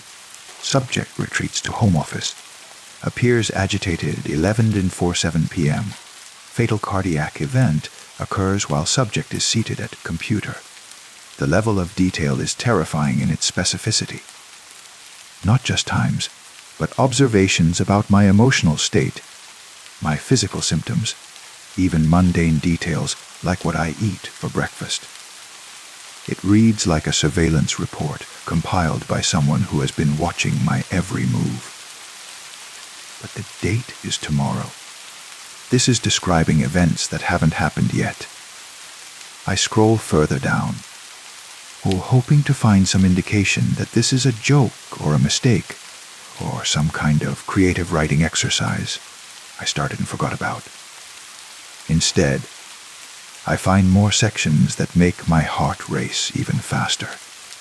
Physical evidence collected, computer found running, displaying incomplete short story about memory, and lost empty coffee mug on desk. Contents analyzed for foreign substances, none found. Handwritten note found in subject's pocket. I should have listened to the warnings. Cell phone shows 3 missed calls from number, not in subject's contact list. Psychological profile.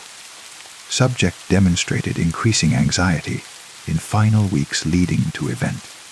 Friends and family report subject seemed distracted and worried about something, but unable or unwilling to specify concerns. Subject's recent internet search history shows unusual interest in topics including temporal anomalies, precognitive experiences, computer-generated predictions. I stop reading and stare at the screen, my chest tight with the exact anxiety the document describes. This has to be some kind of elaborate prank or malware, something designed to frighten people. But how would anyone know about my recent Google searches? How would they know about the strange dreams I've been having, or the way I've been feeling increasingly unsettled for reasons I can't name? I try to close the document, but my mouse clicks have no effect. The file seems locked open, unmovable, and undeletable. When I try to open another application, the computer becomes unresponsive. The only thing that works is scrolling through this impossible document that describes my death in clinical, devastating detail. Witness statements. Sarah Chen, neighbor. I heard typing coming from his office around 11:30. Then there was a loud crash, like something falling. When I went to check the next morning, I found the front door unlocked and called 911. David Rodriguez, postal worker. He'd been acting strange for about a week. Usually came out to get his mail right when I arrived, but recently he would just watch me from the window. Yesterday he asked me if I ever delivered mail to addresses that didn't exist yet. Dr. Margaret Williams, primary care physician. Patient had no history of cardiac problems. Recent physical examination was completely normal. This event was unexpected, and seemingly without medical precedent his case. The statements feel authentic in their mundane detail. I do watch for the mail carrier from my window. I have been feeling paranoid lately, though I couldn't say exactly why. And the question about delivering mail to non-existent addresses. That sounds like something I might ask if I were feeling particularly anxious and philosophical. But I haven't died. I'm sitting here reading about my own death, which means either the document is wrong or what? Time isn't linear. The computer is predicting the future. Someone is planning my murder and documenting it in advance. I continue reading, unable to stop despite my growing terror. Final investigation notes. Subject's computer was found displaying this document at the time of discovery. IT forensics unable to determine origin of file. Creation timestamp shows file was generated at 11:47:03 p.m. on the night of the subject's death, precisely 3 seconds after the estimated time of cardiac arrest. File appears to have created itself automatically, though no software on the subject's computer has this capability. Of particular note, subject's browser history shows this document was accessed multiple times in the 24 hours prior to death, suggesting subject was aware of its contents. Security cameras show subject did not leave the house during this period, yet phone records indicate several outgoing calls to numbers that could not be traced. The room temperature seems to drop as I read this. The computer says I'll discover this document tonight, spend tomorrow in a state of increasing panic, and die at my desk at exactly 11:47 p.m. It's currently 12:43 a.m., which means I have less than 23 hours left. But how can I have less than 23 hours left when I'm reading about having less than 23 hours left? The logical paradox makes my head spin. I try calling friends, but my phone shows no signal despite being plugged into the charger. When I try to use the landline, there's only silence on the other end, not even a dial tone. It's as if the outside world has suddenly become unreachable. The document continues to scroll automatically now, showing new sections that weren't there moments ago. Updated timeline 12:43 a.m. Subject discovers document. Experiences acute panic response 12:47 a.m. Subject attempts to contact outside help. Finds communication systems non-functional 1:15 a.m. Subject tries to leave house. Finds doors will not open despite being unlocked 2:30 a.m. Subject returns to computer. Document shows real. Time updates of subject's actions 3:45 a.m. Subject attempts to destroy computer. Finds hardware unresponsive to physical damage 4:17 a.m. Subject experiences first minor chest pain. Dismisses as anxiety 6:00 a.m. Subject falls asleep at desk from exhaustion 7:23 a.m. Subject wakes feeling unusually anxious. Reports strange dreams. I read this update with mounting horror. The document is describing my actions in real time, predicting what I'm going to do before I do it. And according to this timeline, I'm about to try leaving the house. I don't want to try leaving the house. I want to prove the document wrong by doing something, anything, other than what it predicts.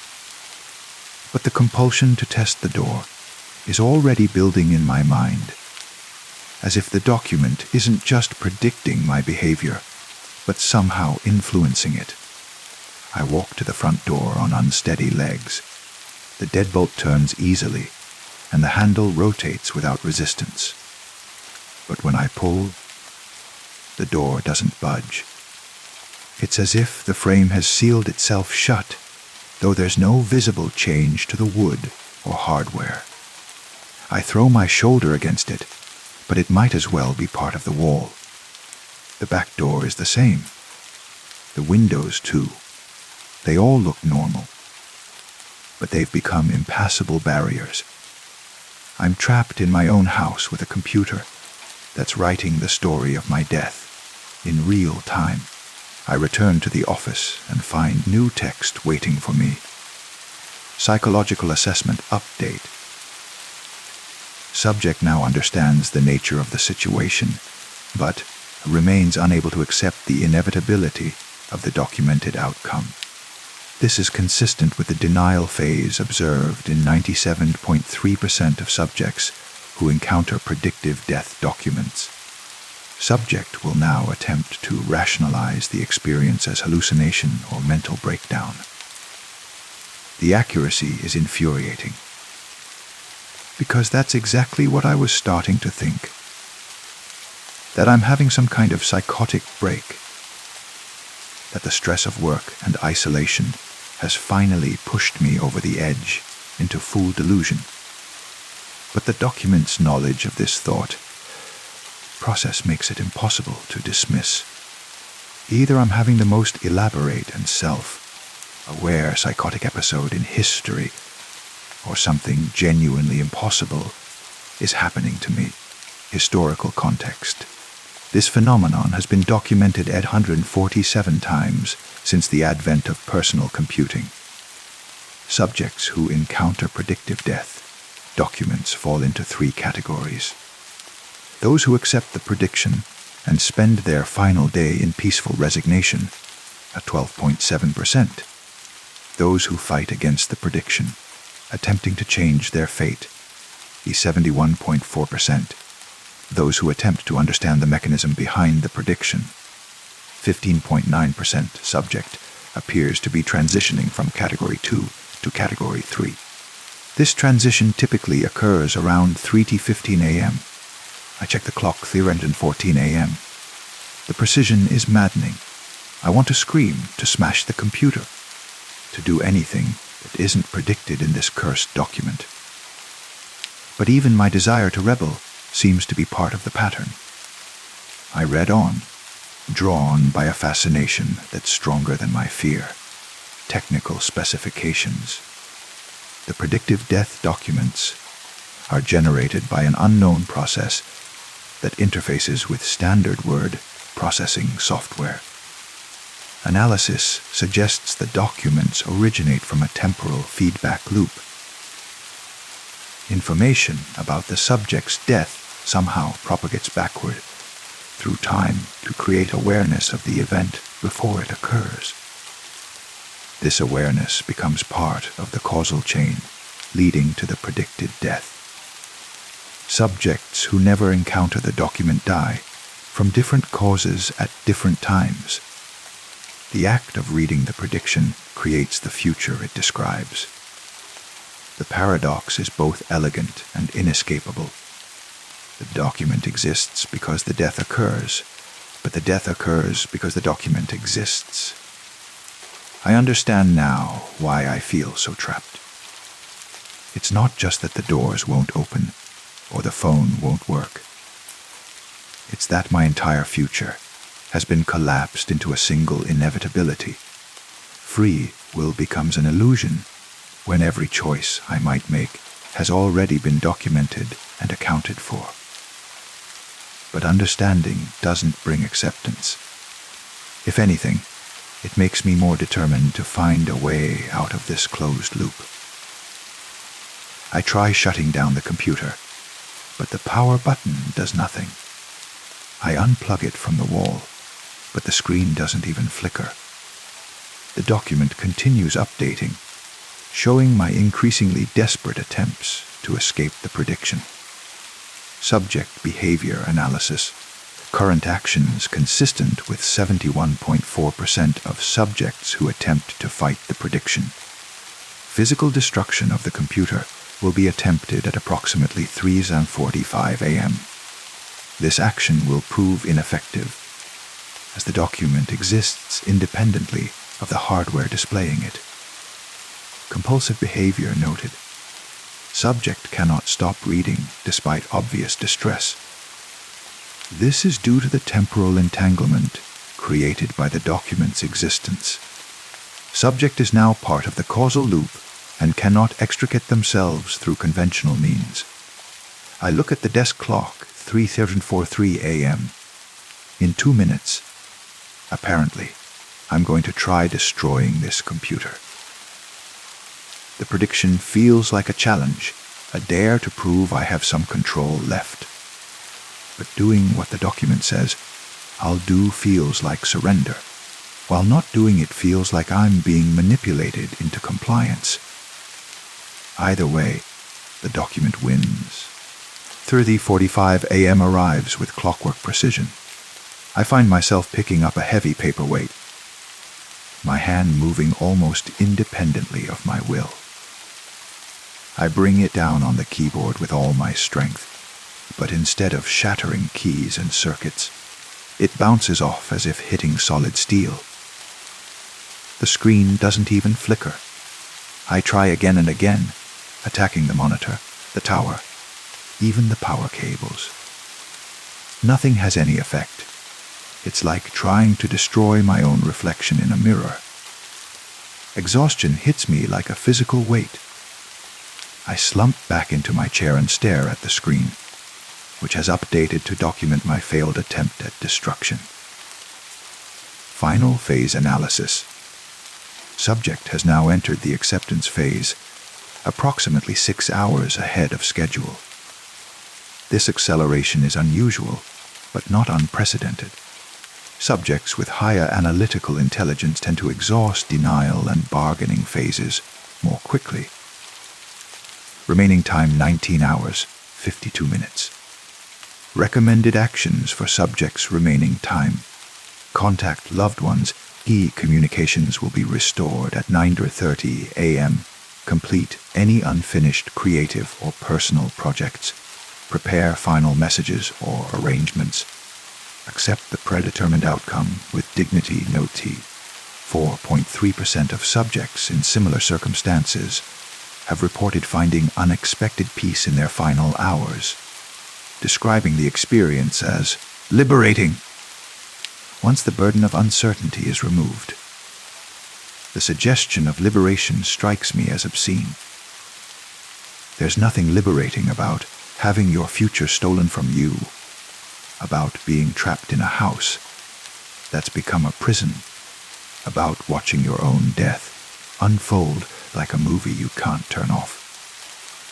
But as the hours pass, something does begin to shift in my perception. The constant anxiety and fear start to give way to a strange kind of clarity. If tomorrow is truly my last day, then every moment becomes precious in a way it never was when I thought I had unlimited time. I find myself looking around my office with new eyes, noticing details I'd forgotten, or never appreciated. The way the morning light will soon filter through the blinds, casting geometric shadows on the wall. The accumulated books and papers that represent years of work and thought and dreaming. The half-finished story still blinking on the other monitor, waiting for an ending it will never receive. At 7:23 a.m., I wake up at my desk exactly as the document predicted. I had fallen asleep despite my fear, exhaustion winning out over terror. The first thing I see is an updated timeline, showing the rest of my final day, stretched out before me with relentless precision. The phone rings at exactly 9:30 a.m.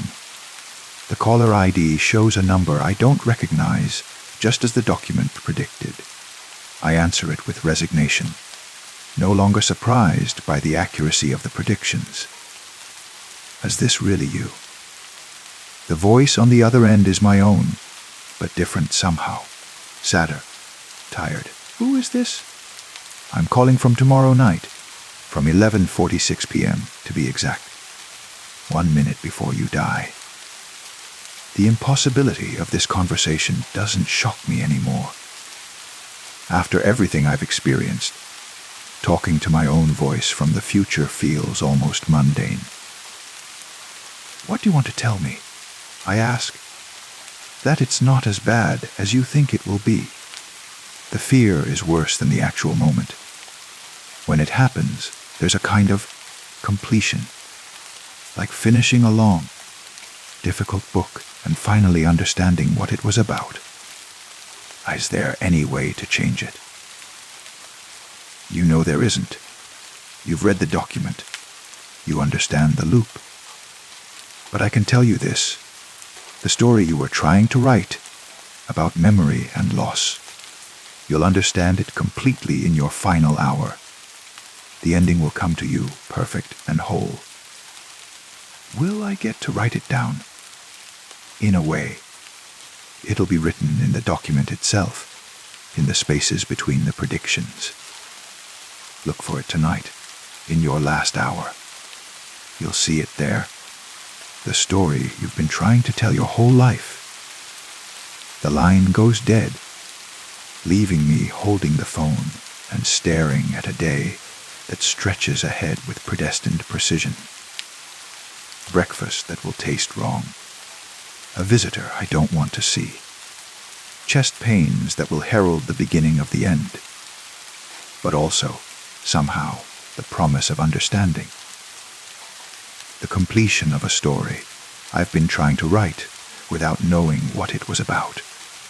I spend the day moving through the predicted events like an actor following a script. Each moment unfolds exactly as documented, but with a strange double awareness. I'm living through it and observing it simultaneously, watching myself fulfill a destiny that was written before it happened. The visitor arrives at 11:45 a.m. A woman I've never seen before who claims to be from the Temporal Documentation Department. She's polite but official, explaining that my case has been selected for completion monitoring and that everything is proceeding according to schedule. Why me? I ask her. The selection process is complex, she replies, consulting a tablet that looks exactly like a smaller version of my cursed document. But generally, subjects are chosen who are at a crucial narrative juncture in their lives. You've been struggling to complete a story, haven't you? To find the ending to something you've been trying to say. I nod, unable to speak. Death is the ultimate ending, she continues. And sometimes, to write the perfect ending, you have to know exactly when and how it will occur. The document isn't just predicting your death. It's helping you understand what your life story has been about. She leaves as abruptly as she arrived, but her words stay with me through the afternoon chest pains, the abandoned dinner, the final retreat to my office as evening falls. At 11:00 p.m., I sit at my computer and read the document one last time. But now I see something I hadn't noticed before. Gaps in the text. Spaces between the official language where something else is being written. A story about a person who discovers that every life is a narrative with a predetermined ending. But that knowing the ending in advance allows you to understand the deeper meaning of all the events that led to it. It's a story about memory and loss, about the weight of the past and the inevitability of the future. It's about the strange comfort that comes from accepting that your story has been written, that every choice you made and every moment you lived was part of a larger pattern you could never see until the very end. At 11:46 p.m., I understand everything. The document, the loops, the predictions, they're not about death at all. They're about completion, about the satisfaction of reaching the end of a story and finally understanding what it was about. I pick up the phone and dial my own number from 12 hours ago. Is this really you? I ask my past self, my voice already sounding distant and strange. At 11:47 p.m., my heart stops beating, but the story continues. The document saves itself automatically, adding my name to the list of completed narratives. Somewhere in another house, on another computer, another document begins to write itself for another person who needs to understand that their story, too, has been waiting for them to discover its perfect ending. The cursor blinks against the white screen, patient and eternal, waiting for the next story to begin. A story 12. The bulb began its soft humming at 3:17 in the morning. I know this because I was lying awake, staring at the ceiling, counting the rhythmic ticks of the wall clock that had belonged to my grandmother. Tick, tick, tick. Each sound sharp and precise in the stillness of my apartment. The lamp beside my bed had been off when I settled in for the night. I remember reaching for the switch, feeling the familiar click beneath my fingertip, watching the warm glow fade to black. But now, hours later, it glowed again with that same honey-colored light, casting familiar shadows across my bedroom walls. I sat up slowly, the mattress springs creaking beneath me like old bones. The sound seemed too loud in the quiet room, echoing off the walls in a way that made me pause and listen. When did my bedroom start echoing? My bare feet touched the hardwood floor, the cold seeping through my skin and traveling up my legs. I could feel each individual board beneath my toes as I walked toward the lamp, the wood grain rough and real against my soles. The floorboards should have creaked. They always creaked. But tonight they remained silent, as if the house itself was holding its breath. The lamp switch clicked off with that same satisfying snap I remembered from moments before going to sleep. The light vanished, plunging the room back into darkness. I stood there for a moment, feeling accomplished, feeling normal. The digital clock on my nightstand glowed red, 3:18 a.m., but as I turned to walk back to bed, the soft amber glow began to bloom again behind me. I could see my shadow stretching across the floor, growing longer as the light grew stronger. The humming returned. Not electrical, but something deeper, more organic, like a lullaby sung just below the threshold of hearing. I spun around. The bulb sat there in its fixture, glowing as if nothing had happened, as if I hadn't just turned it off. The switch rested in the off position, yet the light persisted, warm and inviting and impossible. This time I unplugged the entire lamp from the wall. The cord came free with a soft pop, and I held the plug in my palm, feeling its weight, its reality. The prongs were slightly warm against my skin, but the light continued to shine, casting the same gentle glow across my bedroom, illuminating the same familiar objects, my dresser with its scattered coins and forgotten receipts, the chair where I'd draped tomorrow's clothes, the mirror that reflected everything exactly as it should be. Except now I could see myself in that mirror, standing beside the unplugged lamp, holding the cord like evidence of something impossible. My reflection looked tired, confused, but undeniably real. I raised my free hand and watched my reflection do the same. I touched my face and felt the warmth of my own skin, the slight roughness of tomorrow's beard.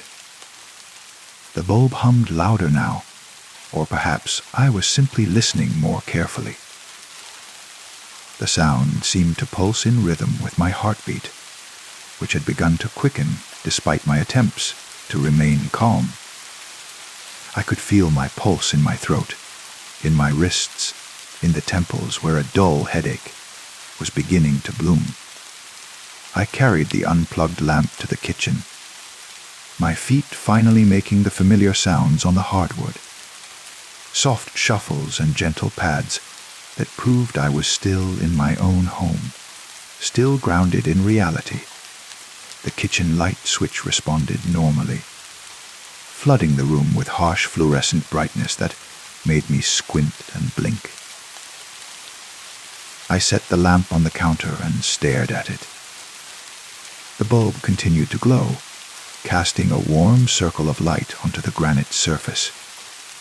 I could see every detail with crystal clarity. The lamp's brass base, slightly tarnished where I'd gripped it over the years. The fabric shade with its tiny geometric pattern. The cord that hung loose and powerless, its plug resting against the counter's edge. I unscrewed the bulb with careful fingers, feeling the heat radiating from its surface. It should have been hot enough to burn, but instead it felt pleasantly warm, like sun, heated stone. The spiral filaments inside glowed with steady, impossible light. I held the bulb up to the fluorescent fixture above, comparing the light. The lamp's glow seemed warmer, more alive somehow, while the kitchen light felt cold and artificial. Even removed from its socket, the bulb continued to shine in my palm. I could feel a subtle vibration through the glass, like a cat's purr or a distant engine. The sensation traveled up my arm, settling somewhere in my chest where it matched the rhythm of my breathing. I tried placing the glowing bulb in a drawer, closing it tight. But the light seeped through the cracks like liquid gold. I tried wrapping it in a thick towel, but the fabric began to glow, as if illuminated from within. The bulb seemed to grow brighter with each attempt to extinguish it, as if drawing strength from my efforts to contain it. By 4 a.m., I sat at my kitchen table with the unwrapped bulb before me, watching it pulse gently in rhythm with some internal clock I couldn't identify. The light painted everything around it in warm tones. My coffee mug, my hands folded on the table, the newspaper I hadn't read yet. Everything looked softer, more forgiving in this impossible glow. I began to notice other things. The refrigerator's hum seemed to harmonize with the bulb's vibration, creating a low chord that resonated in my bones. The tick of the kitchen clock had shifted slightly, now keeping time with my heartbeat rather than the other way around. When I moved my hand through the bulb's light, I could swear I felt the illumination against my skin warm and substantial as bathwater. The strangest thing was how natural it all began to feel. The longer I sat with the glowing bulb, the more normal. It seemed that light should exist without power, that electricity was merely one way among many for brightness to enter the world. Perhaps this was simply how things had always been, and I was only now noticing. I carried the bulb back to my bedroom and screwed it into the lamp. It fit perfectly, as if it had never left. The warm light filled the room again, chasing shadows into corners where they belonged.